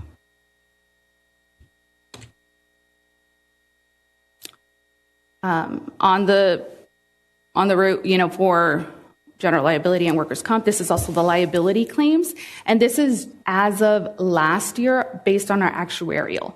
This is not based on costs of what we pay for the cases. This is based on the number of cases overall. So we have vehicle accidents at 24, slip and trip at 16, pothole 12%, falling tree limb, and so on. Okay. The city's excess insurance carrier, CalJPIA, performed an initial risk management evaluation to assist the city in addressing areas in which risk exposure or loss data support the need for change in operations or activity. And they identified 63 action items. We've gone through and completed about 50, but there are still 13 that are in progress. And we're reviewing the status, and the action items are they're reviewed monthly with CalJPIA risk manager and human resources and finance. This is our general fund overtime in millions, and here most of our overtime is from fire and PD, but I also wanted to highlight it's leveled off, contained, and budgeted for. This does not include our FLSA overtime or our reimbursable overtime, just so that it's succinct or precise with what our overtime what our costs are, and can be controlled when sometimes there's just training or vacancies. This is the results of the budget survey as of last week. Pulled these responses. There were 28 responses and this budget survey was open from January through May. I know we've had budget workshops, and we'll keep you apprised on that information as well. However, from the respondents that we received, there were 86 that were residents, 32 property owners, and 21 employed in West Covina. And their importance for the funding for the budget was infrastructure, police, and fire. Things, however, that they feel need improvement are the streets, economic development, and affordable housing. So with the proposed 25-26, I know you have detailed of that, and this is more high level, but I wanted to provide just these key points. There's no new positions or no new FTEs that have been added to general fund. Recreation and community service programs, including the sportsbook operations, are included in this budget. There's also special events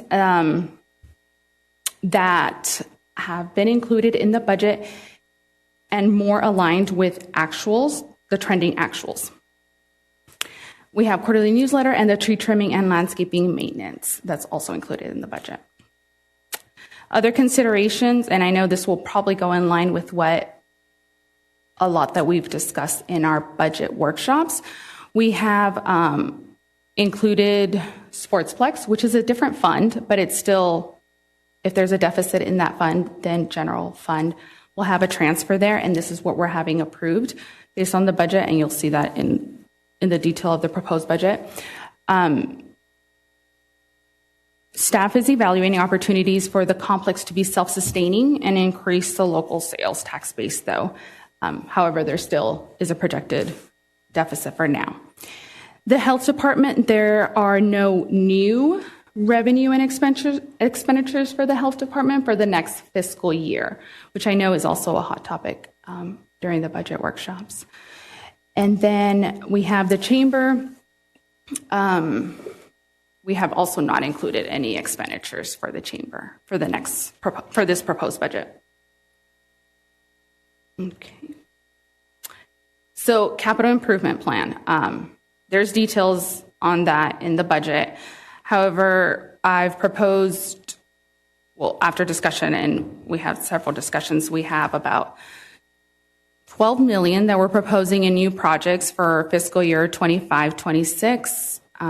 There's several projects underway. There's $28 million that has been budgeted, and then we'll have an additional. There's $120 million that have been funded as well. Most of this goes to streets, and then I have the pie chart that kind of illustrates 17% for traffic, general. General includes like buildings, and then sewer. No. Okay, so you also have the proposed budget along with a one-page budget brief that's now available on our city website. There's transfers, 13.8 included to fund the Sportsplex, as I mentioned. That's what the difference is. And debt service payments and Measure R requirement as well. So I'm available for any questions and input into the adopted budget, because I know I have to present that, or it'll have to be presented and adopted at the next meeting. Okay, thank you so much, Acting Finance Director. Secretary Council, anybody have any question? Yeah, Ollie, go ahead. Thank you, Mr. Mayor. Maria Luisa, thank you for all of your hard work on this. I just have a number of questions at a technical level just to understand this better. So let's say there are departments that have budgeted FTEs, but those positions aren't all filled. Then what happens with them unspent money? So you mentioned PD, we're budgeted for 100, but then we have 87 officers. So what happens to the money that is intended to pay for the 13 that aren't in place now because those vacancies exist? When there are vacancies, I mean, that's when the actuals come in, and that's where sometimes you do see, even though there may be a deficit throughout the year and mid-year has projected a deficit, if there are a lot of vacancies, then you will see in actuality when we do the financial report, then there would be a surplus. I guess you may see that.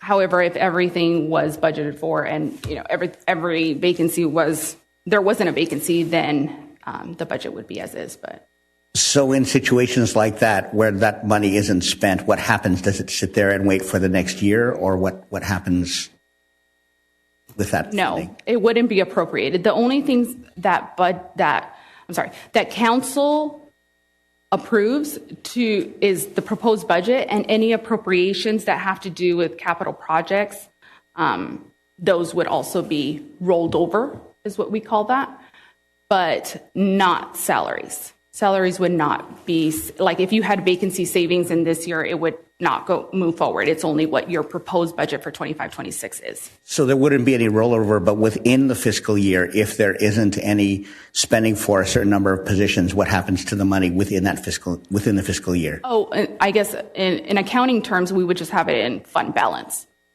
Okay. So my next question has to do with our procedures for making sure to engage in austerity measures that the money is spent. So let's say, for example, there are contract costs for whatever the contract.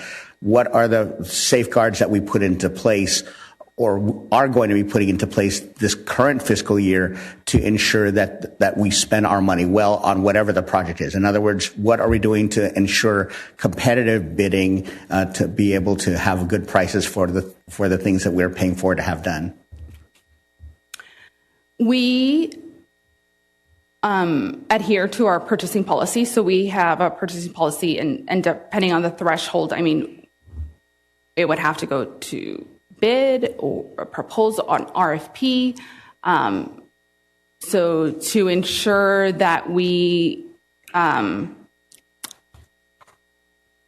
a competitive bid, there should be, depending on what it is, but professional services or whatever it may be, there should be, and depending on the threshold and the type of project it is, we should, at a minimum, I guess, have an informal procedure where it's informal bidding. And so just informal bidding is really what it means. It's just having quotes at a minimum. So we go out and see if we can get 3 quotes of something or a service, if it may be that.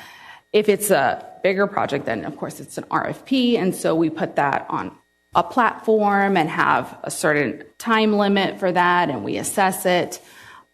So that is our way of ensuring competitive bidding. I hope that answers your question. So with regard to the amount that we spend on contracts, just roughly, what percentage of that overall dollar amount is allocated through sole source contracts versus the amount that actually is spent as the result of competitive bidding? I know that's a deep question, but I just wanted to sort of have a rough ballpark idea. I'd have to get back to you. Okay. Yeah. And then my other question is with regard to council's ability to examine specific expenditures. What is the process for our incorporating changes based on the suggestions we hear from the community and from our own judgment, so that we can make sure to have an ability to change whatever is, I mean, not that we necessarily would, but if we wanted to propose changes, what would that process be within this effort in which we are engaging to get the budget through? So today is the proposed budget. And so from here, I do need to submit for your adopted budget and resolution. At this point, we are asking for you to receive and file this proposed budget, provide any input, and then I can go ahead and make any changes or whatever it may be. We had a budget survey open, and I know now we've had budget workshops as well. And so I do plan to provide in our staff report for the adopted budget, I mean, kind of a summary. We can kind of informally right now, I have some notes and I know what I need to discuss, but there were discussions, and I know you were present as well, but there were discussions about, or concerns and issues about the health department, overtime for police and fire, the pension obligation bonds, I hope I'm not missing too many, but the pension obligation bonds just, and the unfunded accrued liability, just realizing that the unfunded accrued liability is increasing. So it's a cost that continues to go up. It went up about a couple million this year. And so those are rising costs. But I do plan to detail that out more in the adoption. And I know that's pretty fast. I mean, a turnaround, and I know that's coming up in 2 weeks. But those are mainly the concerns that came about. I know last year it pretty much, it stays the same concerns. And I am happy to report that actually there's been a big turnout also in the budget workshops this year in comparison to other years. So last night, for example, we had over 20, community members and residents that were there. And so those were the highlights of that. Well, from a process standpoint, will there be an opportunity for us to receive your detailed notes based on the feedback that has been provided to you through the workshops so that council can look at that and consider possibly proposing changes to the budget in time for us to adopt? I can provide my notes given if Mylan would like, or acting city manager would like. Just as far as the timing, I just kind of wanted to explain also, this report had to be published by Wednesday. Our first budget workshop was on Thursday, and then our second one was just yesterday. So that's why it couldn't be included in the staff report for you tonight, and just because of the timing and the deadlines that we have ahead of time. Sure. Unfortunately. But I can, however, formally provide you with my notes, have that approved before it goes to you. And as far as answering your question about the process, at this point, I know these are just my notes right now, but then I am also expecting maybe some input or, it's a balanced budget this year. And so any input or questions that I can answer for our adopted budget, this would be the time from council. Well, and I'm almost done, I promise. The other thing I wanted to ask is what cushioning did you factor in with the proposed budget to enable us to still have the ability to approve budget amendments later in the year without going into deficit spending? I'm sorry, could you repeat the question? Sure. We want to make sure not to go into a deficit, but that would mean that we would need to pad in some amount of money to prepare for the unexpected. So and let's say for this past fiscal year, there have been a number of times when we have needed to approve budget amendments, which would mean that we would change what we agreed to spend with a budget. But in this case, if we were to have future budget amendments for consideration, that would necessarily mean that we would be going into deficit because of the absence of some padding in terms of having any amount available to us otherwise. So what has been done to ensure that we have some sufficient amount of money in anticipation of future potential budget amendments that we would need to approve that would enable us to do that without having to go into deficit? Okay. If your question is if I've had any padding in my, if I didn't put something realistic in my budget, I accounted for everything there. If there is something that changes from these assumptions, or if there's an increase or an expenditure that is wanted, needed by the department or council, this would be explained in the fiscal impact of the staff report coming through in fiscal year 25-26. And we always do our best internally to find if there's an alternative or if there's an increase in revenue, instead of just coming forward. And as finance, we would want to be the stewards of that and also not recommend something that would go into deficit. However, sometimes it is. So I guess asked it another way, because of the way the budget is set up, if it's approved as is current in its current form, would that mean that any future budget amendments would entail our going into deficit? That is correct. Okay. If there's in its current form. And thank you for your patience with all these questions. My last question is to the city attorney.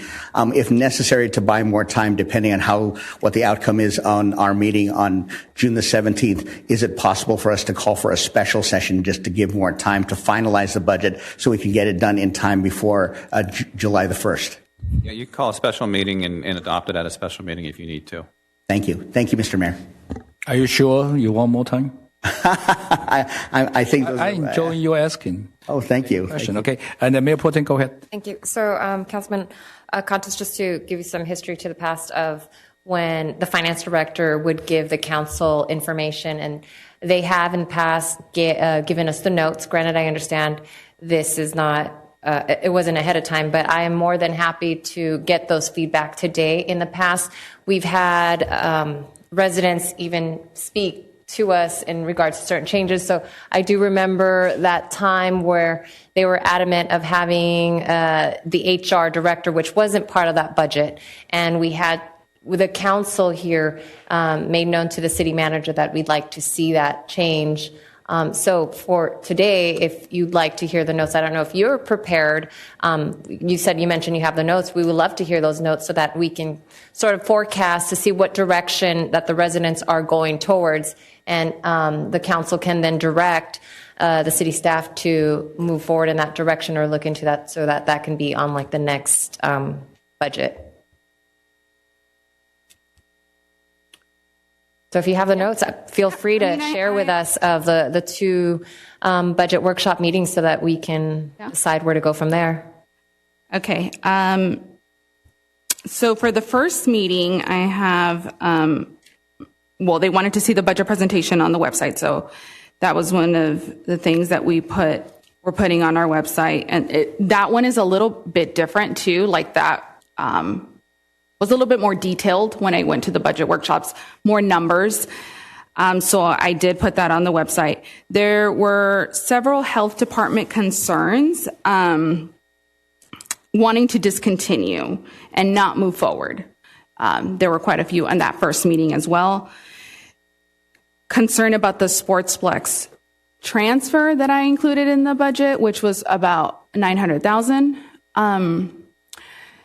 There was also discussion as to what changed from my financial forecast, which is different because that's going 5 years. What changed from my financial forecast to now this proposed budget. So that was surprising, especially in that first meeting.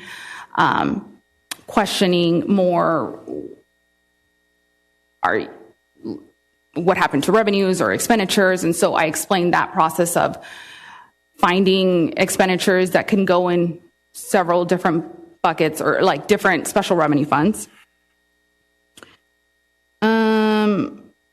Questioning negotiations, if that's been also included in the budget, or like increases, salary increases, if those have been included in the budget, and thinking that, the message there was more, that first meeting was thinking that the expenditures were underreported, or underreported is really what the message was there too.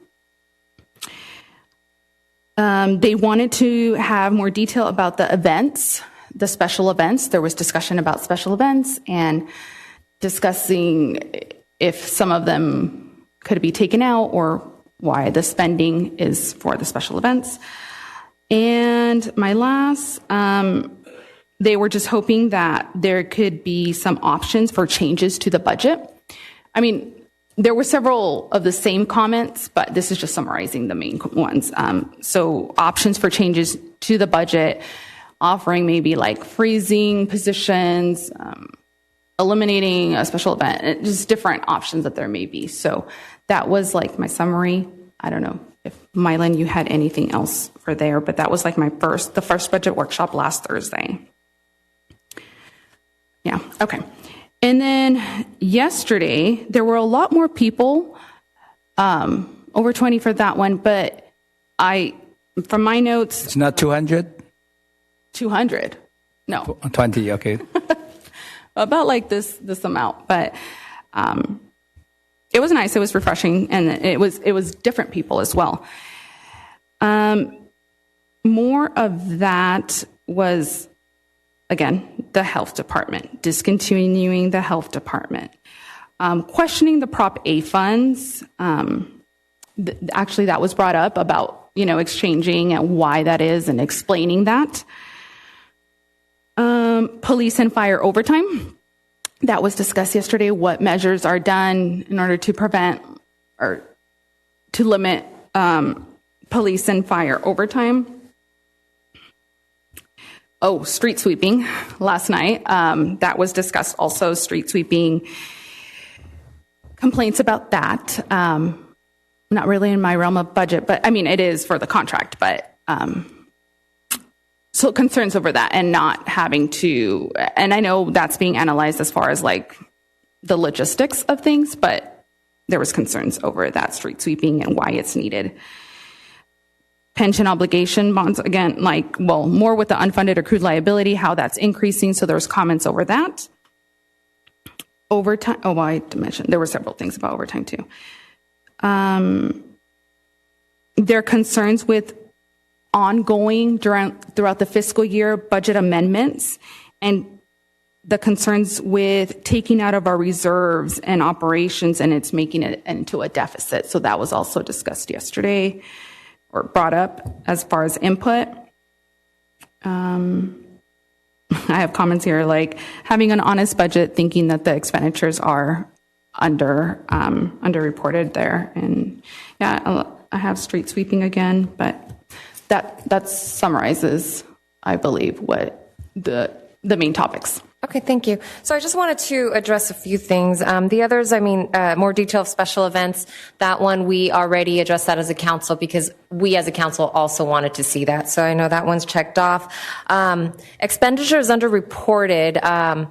By all means, if residents feel that, I mean, you see all the expenditures, let us know where you think and why you assume that those expenditures would be underreported. And I'm hoping our finance director did capture all those things. But for us to, I mean, all we could say is, finance director, please make sure to capture all those. But if residents see something, let us know.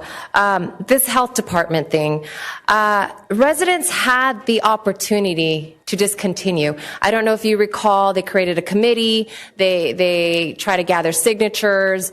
They were going out. They even sent flyers to every resident. I know my family's received that. They really rallied to try to discontinue this health department. But as you've seen, it failed. They didn't gather enough signatures to move forward with this thing. So in that essence, the opposite comes true, that most of the residents don't mind seeing the health department pull through. So I just wanted to let others know that if they weren't aware of this discontinuing, they had that opportunity to do so. But I know that failed. The more options to change the budget, freezing position elimination. These positions that we put out, they are needed, unless they're like specific positions that you see or require or would like to see. I ask that please be specific on certain requests that that is being mentioned. Police and fire overtime, that has been a topic of an issue since, even I got here as a council. We changed a few protocols. We try to negotiate. We made some strides with that. We would rather not see those overtime, but a lot of times the situation is out of our control. Things do occur, and for the protection and the safety of the residents, those overtime did happen. But if you have ideas again in regards to that, please share. We are completely open to ideas. Let us know. We'll take those into consideration. I understand the street cleaning, that's not a budget, that's more of a logistic. Negotiation salary, I mean, that things do go up. We try to also, in our negotiating team, is try to create fairness and so forth. So, I mean, I'm trying to go through everything. So, Councilman Cantos, is there something that you'd like to see that we can let our finance director move forward in regards to what changes you would like to see or things that we'd like to? Before we hand over to him, I want to say something. Sure, go for it. Yeah. Allow me, Councilman Kento, okay, if you want to follow through. And how about Councilwoman, you want to say something? Well, what I'll say is I've been to both of the budget meetings, and I think they were productive, and I want to thank Maria Luisa for doing that for us. And I wish we had more participation, but it's there for our community to participate, and if you are here, that's wonderful. One of the things that I did notice at the meeting yesterday is that I guess the biggest issue for the community that was present was the health department and the street sweeping, which really didn't have anything to do with the budget. But I know that our staff addressed it, and I think that we're going to work on that. There's things, little kinks that need to be worked on, and so that's going to be worked on, and we're going to try to help the community. I just want to make sure I mention that someone mentioned that we have spent $2 million on the health department. That is not correct. So I just want to make sure that our community knows it's not $2 million that's been spent. That's all I have to say. Okay, thank you so much. I want to follow through. The health department currently we spend zero from general fund, zero from general fund. Go check it, zero from general fund. Okay, we only spend a budget about $400,000 from COVID-19 budget. You don't have to shake your head. That's all truth. Okay, so people can spread the rumor about, oh, we spend this money, that money. Bring the truth, okay? And as for public record, how much we spend? Currently, we spend zero general fund. And that is, we are going to get approval. The state already approved. They're going to fund our health department. We pay 12 months of funding. Okay, this is on their website right now. They are going to the administration law for 45 days of a hearing. So meaning what? What we want to do is to save life. Okay, to save life, to get direct funding, direct resource to our residents, for our children, and for our senior. So just to let you know, okay, I think next meeting, okay, I think Dr. Basil will provide an update about what's going on and transparency about what they approve from our, CDPH, the California Department of Public Health. Okay, and Dr. Basil already, talked to our acting city manager, including Dr. Basil, about what the result. Finally, after 4 years of struggling and waiting for 16, of attorney, to get this thing done with a package approved. So not only West Covina is a pioneer doing this, and they love the way we are doing this because even the federal government, state government, they all want a smaller health department, go direct resource to our population to save life. And that's what they say, to save life. Anyway, regarding the budget, and if they have any budget, we will see how the state going to fund this thing. And for us, if we don't have money, we cannot do it. But if they are going to fund us, we want to provide direct service to our residents. And regarding a couple of issues, I think regarding the budget is how we spend the money.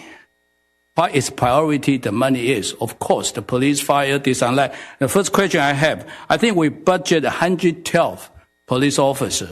Okay, and how can we only have 87 right now? Is Chief still here?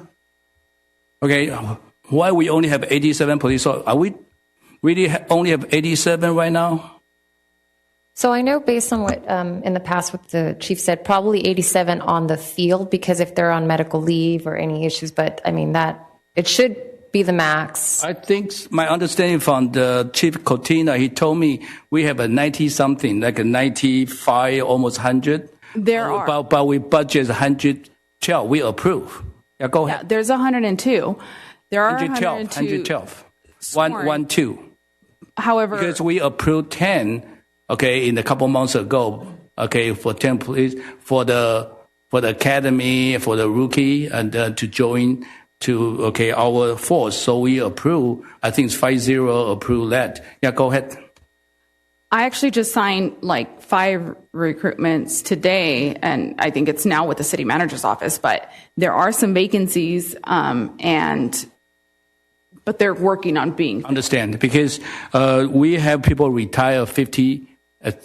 So 350. So meaning 50 years old, they will retire. So we are catching what we have. Meaning we recruit 5, but we maybe retire 3. So we always try to get a number up. But we need more people on the street to patrol for us. So this is, so I think we are more than 87. My understanding should be more than. I believe we even have there were 4, I think, for recruits. Police officer recruits today. So, I mean, that eventually will be sworn and out on the streets. But I mean, there's a delay, I guess, from the academy onto graduation. But yes, that's what's budgeted for. Yeah, and that when we say because you have income, you have expenditure, and how we spend the money and the fixed costs like salary and this and that, that's inevitable. Okay, we have to pay. But some of what you're trying to do, again, today, I received the email from, our Councilman Gutierrez regarding a couple of spending issue. So I just want to bring this out to share with you.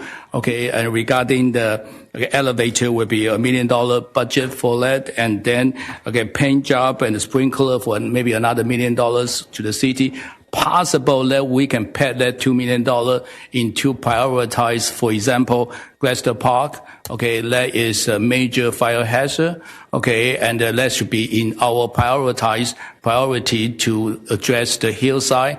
Okay, that is potentially burn down all those houses if we don't do some kind of prevention right now. And we don't want to go to the scale again, 2020. Okay, and we have the major issue on the Gloucester Park, and we have evacuated, all these residents on the hillside down to the, South Hill Square to become a kiosk for them. That's 2020. So it's not too long ago. So, and you see all the houses burned down, Pacific Palisades and the Eastern Fire. We have to really watch out.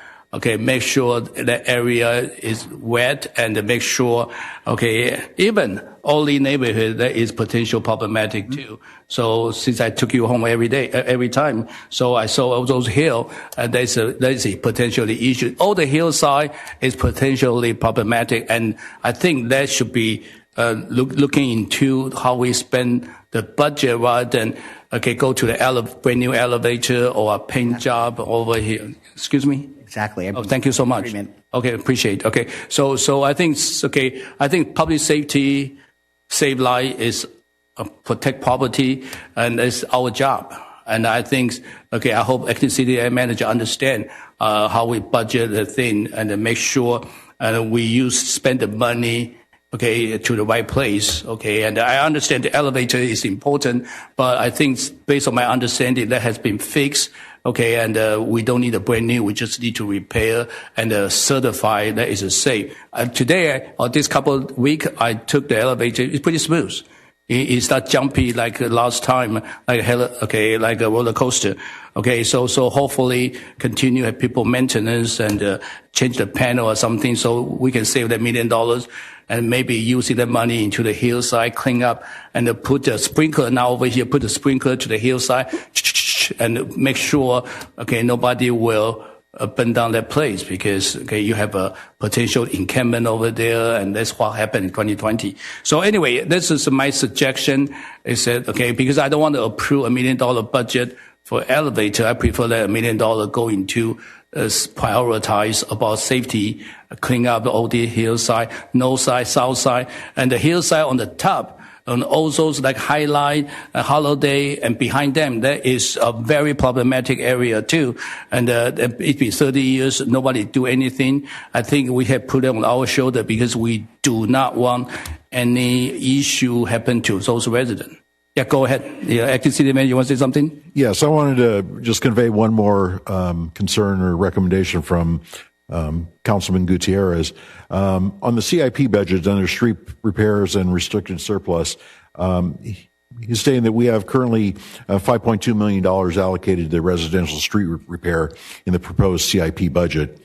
At this time, the city holds approximately $7 million in restricted surplus funds that could be strategically used to complete additional high priority street segments in the city that are in still severe disrepair. And he has brought to my attention that our community has made street quality as one of the top concerns in this city, and he wanted us to take a look at that as well. Okay, very good. I think this is a budget issue. We just want to make sure where we budget, where we put the money. And that's why we shift money around where to spend the money. At the same time, and I agree with Councilman Canto regarding padding. So including a rainy day, if we don't need to budget to balance. If we have a surplus and we're using that money into the fund balance and put it into a reserve. And when something then we can use it. We don't have to be deficit. So I understand the habit of all the city. They always want to balance the budget and kind of squeeze everything even. But don't think it's something that is bad to tell people we have a couple $1 million shift into the reserve because we need to use it. Okay, meaning for potentially all these hillside or other issue, tree trimming, a big tree into people's home, that is extremely problematic. And we need to, because the weather changing, the wind, this, and look at today, okay, we have a hailstone, this and that. So you don't know what will happen. So prevention and see, okay, the future and make sure our residents is safe. Okay, and Councilwoman, you want to say something? Go ahead. Could I respond? Oh yeah, go ahead. I'm sorry. Just so the council is well informed of the funding for the projects that you just named. I've put on here, and this is what came up in the budget workshop as well. I put the list of the funded capital projects for the next fiscal year. So the first one that you mentioned, City Hall elevators. We have budgeted $250,000 in 25-26. However, $500,000 has already been budgeted for and started in 24-25. So the council has already approved $500,000, and that project is ongoing and approved for this fiscal year.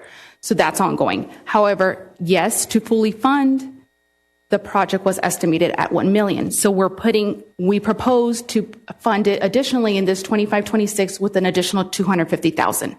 Now, if you decide not to fund and we just do the scope to City Hall elevators, yes, then the $250,000 that we have proposed for 25-26, already the $500,000 is already like in play for this fiscal year. But the $250,000 that you were proposing for 25-26 could potentially, it is general fund funded because it's in our capital improvement plan. So that would be freed up for general fund. However, the City Hall paint, that is actually coming from funding of arts in public places. So that's a separate special funding. So those funds would not go back to the general fund. So let's restricted fund. They're restricted fund. It's a restricted fund, you spend it. Paint, okay, yeah. and that's where we found that funding for it. So it's really to be used for that specific project. Got it. The concern I have is the general fund. Okay, general fund. So the City Hall elevators. Our salary and pension, et cetera, and that is very tight. And the restricted fund, we have a little bit more room. I understand if we can use the restricted fund to update our City Hall, it's purely and it's needed because our City Hall is very aging. I remember 2015 when I show up, and 2016 when I just get elected, I see the city still put that bogey TV all the places. I say, it's a 2016. We should remove all this, old style, and it's 1980, 70. So now you can see more of a flat panel, this and that. But again, update our City Hall, be more presentable, is acceptable. The question I have is about elevator. Why we need to spend so much money, for the elevator, $250,000, and we have to spend $1 million for the 2 elevators. And then if people have an elevator, I don't think that is that expensive. Why we need to? Do we have RFP? Do we have maintenance people? Why is our maintenance contract? Because as long as you have maintenance contract, you shouldn't be that pricey. Based on conversations we've had, the estimate was at $1 million. However, if we're not funding for that, and if it's only $500,000, the scope will be modified just so that the control panel is at a minimum, $250,000 for the control panel. It sounds like we in the army. It's like everything military. Everything is like a screw. It's like $50. Aspirin is like $100. As acting city manager, is that thing we should go to RFP? Just like our resident talking about. We don't want to just throw the money away for something that doesn't make any sense. Acting city manager, you have any input? Maybe we can send RFP to Melgenio, and maybe we can sign the contract for the maintenance about elevator. Hotel, apartment, they all have an elevator. It shouldn't be that expensive. I agree. We should have a professional maintenance plan for our elevators. I do agree that the $1 million or more to fully replace the elevators may not be needed. That just additional repairs of the internal controls and mechanisms would be sufficient to keep the elevators safe and operational for the city. Exactly. We just want to be a safe, elevator, but we don't want to overkill and spend the money unnecessary. Sound like somebody's gouging us, spending $250,000 for the panel. I think this is an issue. Maybe we can use that money into, treating the overgrown vegetation, the hillside, to protect people's property and life. I think this would be prioritized rather than, spend. So this is how you spend the money here and there, and how we wisely using the taxpayers' money. Who want to go first? Councilwoman. I was just going to say, thank you, Mayor. I was just going to say, so in this situation, where Jim Grivich was questioning the idea that we need to get estimates or be more diligent on our contracts. So I'm just wondering, in this situation, did we get estimates? Did we get 3 estimates like what we would do at home? Or how do you handle that? So we always adhere by the purchasing policy. Now, for the funding, we got an initial estimate. Not to say that, if this needed to be scaled back, they know we only have $500,000 at this point. Depending on the scope, like if it needs to be adjusted, working with our engineering department, they'd scope it down knowing the parameters of the budget.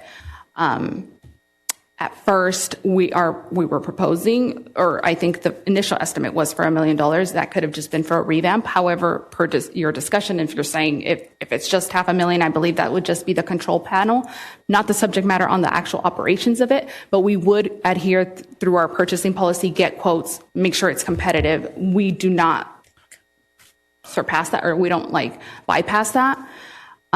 So we would still make sure that that's still, your policies in place are adhered to. Really quick, I want to add on for the elevator. I saw a lot of home with the elevator. It's about the same size. Big home with elevator. If they have to spend $250,000 every design, they're bankrupt. I don't think so. I think they have a maintenance service, and it shouldn't be that pricey. Because their cable, maybe aging, something changing, it's just like a car. I'm still driving a 20 years old, Cadillac, EXT. Just changing here, there, and the car's still moving. I'm still here, the car's still here with me because I love the car. I love the truck. But what I'm saying is this, same thing too. This elevator can last forever as long as we change the part. If he went tell, and that's what needs to be replaced. But not spending $250,000, $500,000, or $1 million. And nobody can afford that kind of elevator. It's that goal. So I'm saying this is something we need to go RFP. I think acting city manager, that is one of sound like a money pits to us.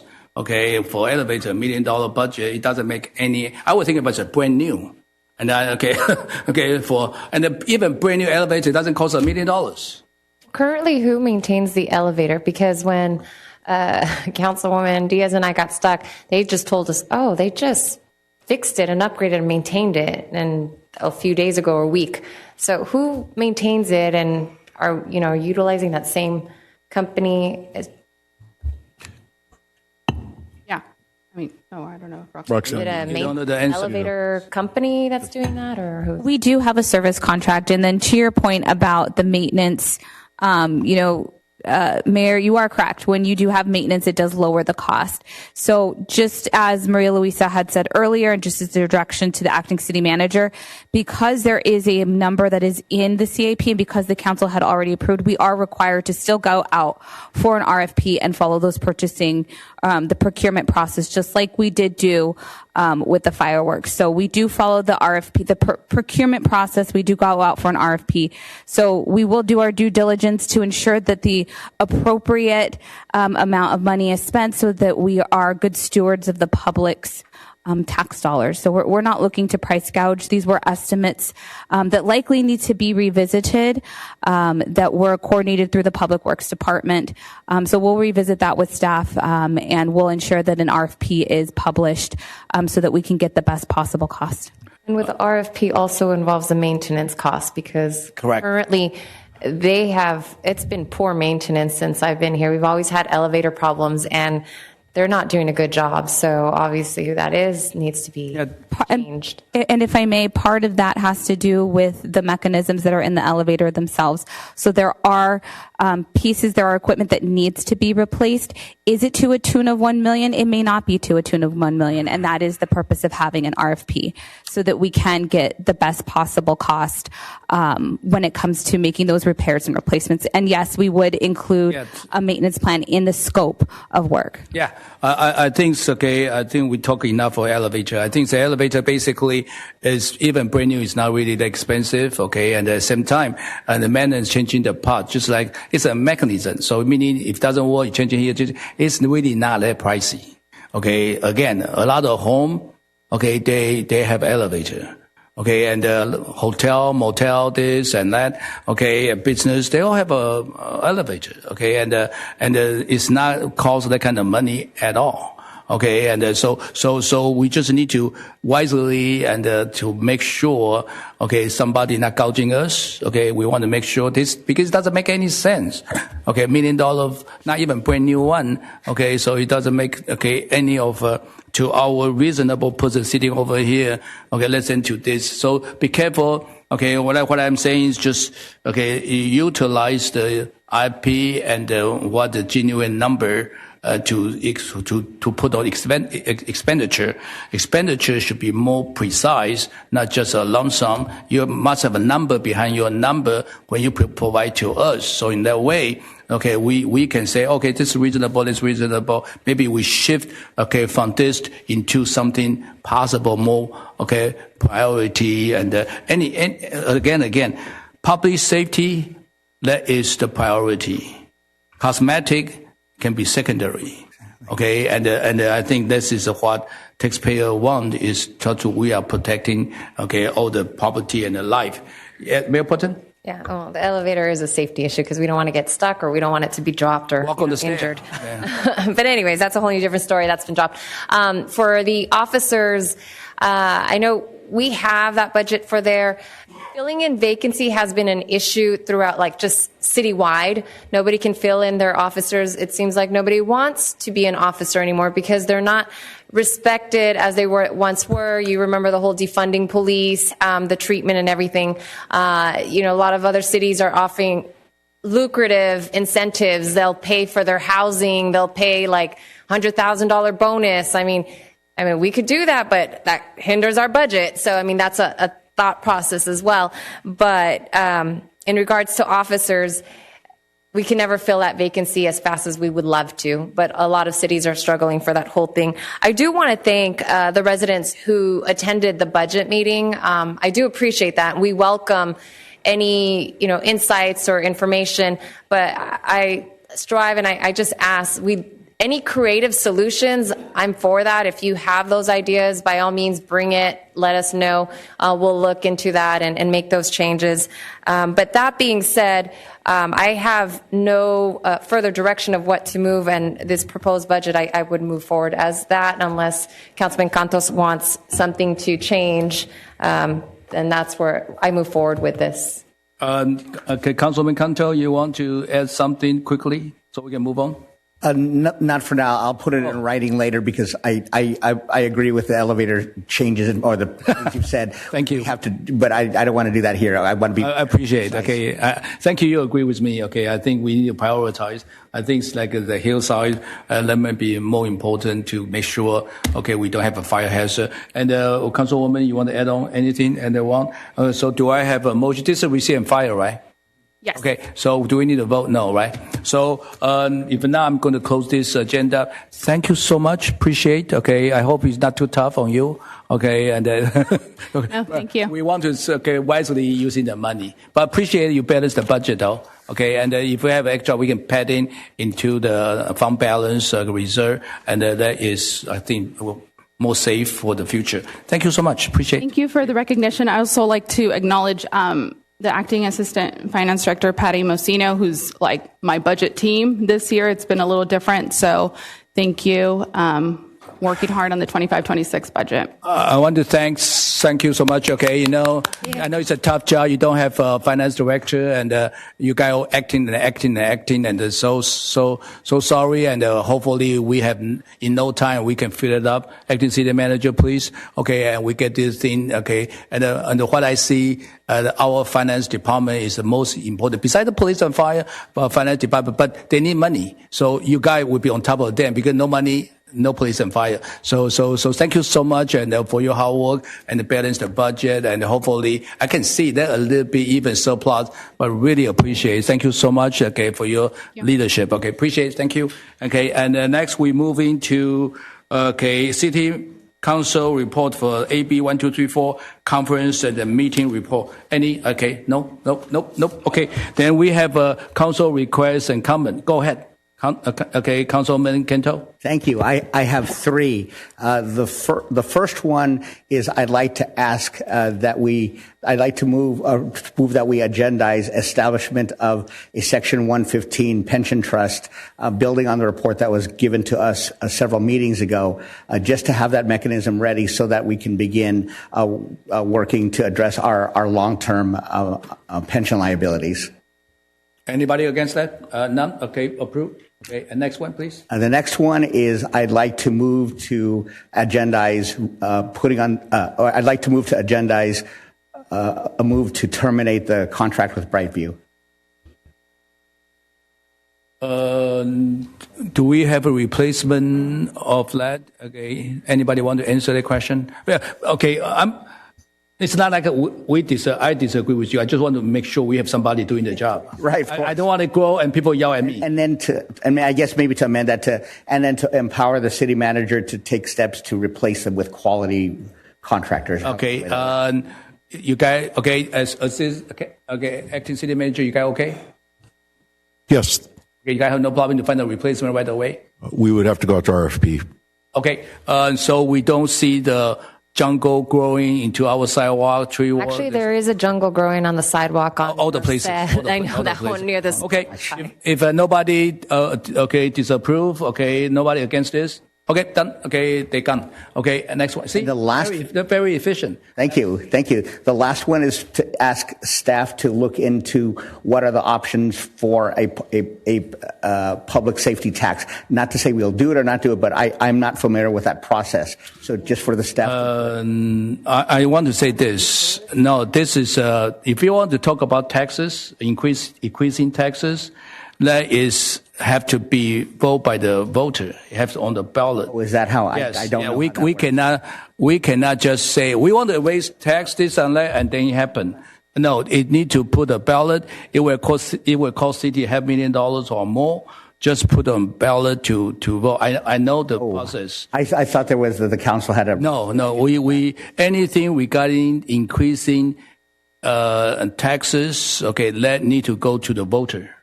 Okay, I'll look into it. So in that way, then if the person he want to raise the tax, he can have grassroots to have a signature and submit to the assistant city clerk. Enough signature, they can put a ballot. But city will cost at least $500,000 or more.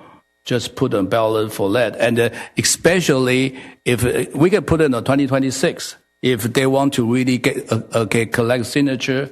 Okay, and I'm the person anti new taxes guy. Okay, so I will be neutral then to do the thing. But the thing will be if any people want to do it, why didn't they say it? They go to collect signature and asking then get enough signature, verify, and then you can go to the ballot. Okay, then 2026 over there may be a little bit cheaper. Go with election. If you want to do the special election, that even will be more pricey. It will be about $250,000. Yeah, go ahead.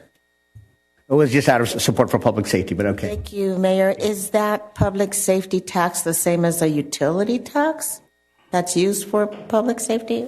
What's the difference? I don't. Doesn't matter. Okay, if you go to the public safety tax, they can go to the sales tax, or they can go to property tax, or they can do the parcel tax. Okay, for example, San Marino, due to they don't have too many business, so they go to the parcel tax for that money to have their own police and fire. San Marino only have a 12,000 population, but they have their own police and fire. So that's very pricey. And where they getting money from is a very heavy duty of their property tax and sales tax into funding for that due to they don't have too many business over there. They don't want business. They just want a big, beautiful big home in San Marino. Their property is about $10 million, $8 million. So all the rich people can afford that. But I really don't want to burden, and our fixed income people. But again, if anybody want to do it, they can go to collect signature, but have to go to the ballot for the voter to vote. And that is the thing. But it will cost us minimum $500,000 to put on ballot. Okay, so you can discuss this. Okay, look into it if you still want to continue. Okay, thank you. Yeah, thank you so much. I just want to answer. I've done this for almost 10 years, so I know this information. And the same thing too. People want to recall, they need to collect signature. If they same thing too, put on ballot for people to vote. But the signature is the requirement. Okay, and or they get a full vote. Last time, 2018, Oli? 2018, they put on the agenda, but they need super majority of 4-1 to approve any of the tax increase to put on property tax. I went through it. I and Mike Spence again new taxes, so it failed. It's 3-2. So just want to let you. But I think they still doing some signature, and I think they put a ballot. And the 80-20 and the 80% of residents voted down.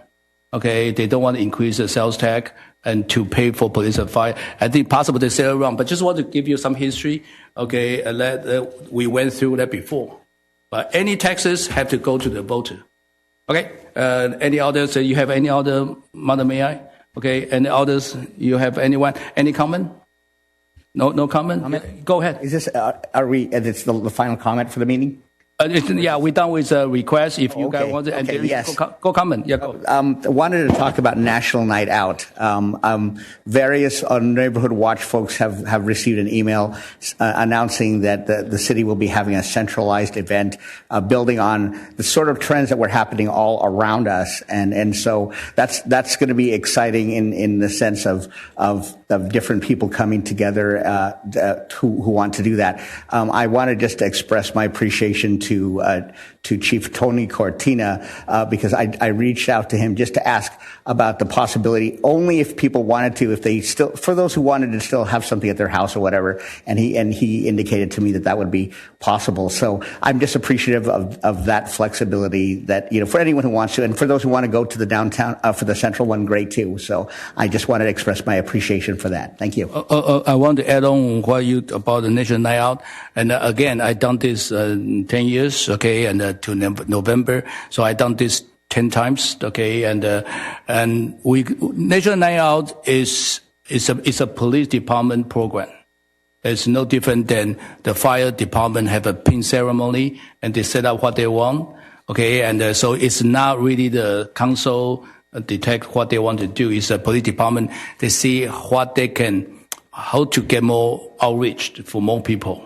Okay, and I really enjoying to go to different outposts for the National Night Out to talking to all these people since 2016 till last year. But you can see last year you sitting in the car, with us, or the previous year you saw we have the fighting traffic and go to each other. And a lot of time we show up, they already done. The party's over. So my suggestion is we can go to the neighborhood watch meeting or they get together anytime and to spend more time with them rather than show up for 5 minutes and then we have to fight for another post before the party is over. We want to meet all the residents and this and that. And it's for one night from 6 o'clock till 10 o'clock.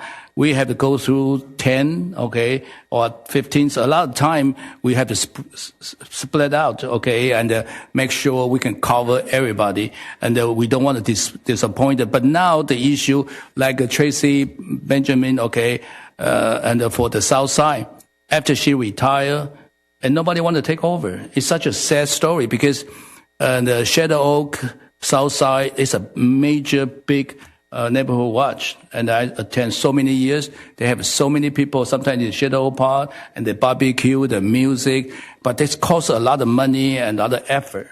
So it's very difficult to find volunteer like Tracy willing to do it, and she did it for 22 years. And the same thing to the your areas, The Alpine, and I heard about they don't want to do it anymore. So this is but if any other of neighborhood watch they want to do it, and we're willing to go there, But I think I talked to Tony and Chief Cortina and Chief Bell before he retired. And I say, is that really you guys want? This is something all the city doing right now. They centralize and bring all the residents, so we can have thousands of residents over there, and so the police can do their outreach. So again, I respect what their decision, what they want to do. And since you saw it when the neighborhood watch the National Night Out, always police chief coming out to host. We're just a guest. Just to let you know, it's not we to decide. I know Sherry called me yesterday. I tried to explain to her, but I said we still can do it, and we still can visit all this and then spend more time, but in different day, and we can be there and celebrate with them. So anyway, any other council all you want to say more? No, that's it. Oh, thank you so much. Appreciate it. And any other? So, I just want to say one thing is this, Memorial Day is such a beautiful event, very touching, and again, I want to thank all the people show up. They really, and Mr. G, I saw you over there. Thank you so much. And a lot of people over there to show the unity and pay the respect. And this is something we need to unite to really, as a family, and thank, and just like I say, the flag is just not a decoration, it's a symbol, of sacrifice, and so people sacrifice for us. That's why we can standing over here with a democracy and freedom, free to discuss, agree and disagree, but we can have this freedom, the freedom of speech and freedom of expression, and we try to do the best for the resident, and that's what we're doing over here. Another thing I want to say, I know you want to say something, but I just want to say welcome, acting city manager, and for 2 weeks, and I can see the difference, and other people calling me and I even have a Dr. Tennant to say, city council didn't make the wrong decision, so he like you. So I don't know why. But I just want to say, a lot of compliment. And when we talk about Westside 724, I think we have you as a 724 right now. I know you have a sleeping bag in your room, and people calling you, and you're very responsive. I just want to say, represent the taxpayer and a great city of West Covina, I say thank you, and thank you so much, and willing to step up to help us get all these contract, union, and united with all our staff, and that show the leadership, unite people, and that's how we can unite we stand so we can serve. With morale and happy staff, happy city, and happy resident. I think this is very important. We are all one family. Anybody want to say? Acting City Manager, you want to say something? Go ahead. Well, thank you for the kind words, Mr. Mayor. And this kind of leads into what I wanted to say was I wanted to thank some of the staff that are not here tonight. In fact, a good number of staff, members of the West Covina Police Department, members of the West Covina Fire Department, our public safety departments, who are all out tonight in force and in full unity, assisting with the procession for Officer Riveros from the coroner's office to Forest Lawn. So when you watch the news tonight, you will see our staff out there. So they're not here tonight, but we're all very proud, and I'm very appreciative of their hard work and out there doing the correct thing and the right thing and representing the best of West Covina as we support Baldwin Park family, Baldwin Park Police Department, and all law enforcement throughout the country. Council and residents, we should all be proud of the employees at this city. Thank you. Thank you, Acting City Manager. Any other council want to say anything? And again, it's our condolence to the family. And it's it's a very sad, okay, and that's why I said many times on our police officer when they patrol on the street and they really, okay, in danger. So our police and fires and doing such a great job. So we really make sure people really appreciate their service. Yeah, go ahead. One other department that's also out there that I didn't recognize is our Public Works Department. They're all out there tonight as well, assisting with road closures, traffic enforcement, traffic control.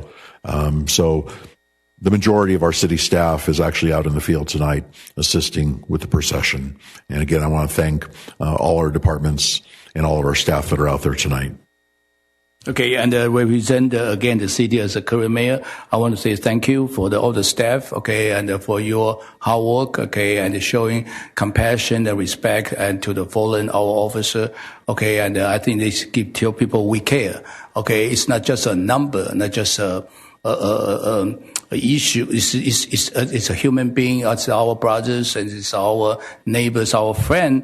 Okay, and such a young age and just get cut down like this is very sad. And same thing to the victim. And he has two young children, 2 daughters. Okay, and just have housewarming and now get blown away. So just a senseless of all this loss. And it's very sad. Okay, it just made me heartbroken to listen to this news. And plus, it's our neighbor city. So anyway, and a major condolence and deep our sympathy to their family and prayer to them. And other than that, do I have a motion to adjourn? I'll motion. Okay, meeting adjourned. Thank you so much. Thank you so much for being here.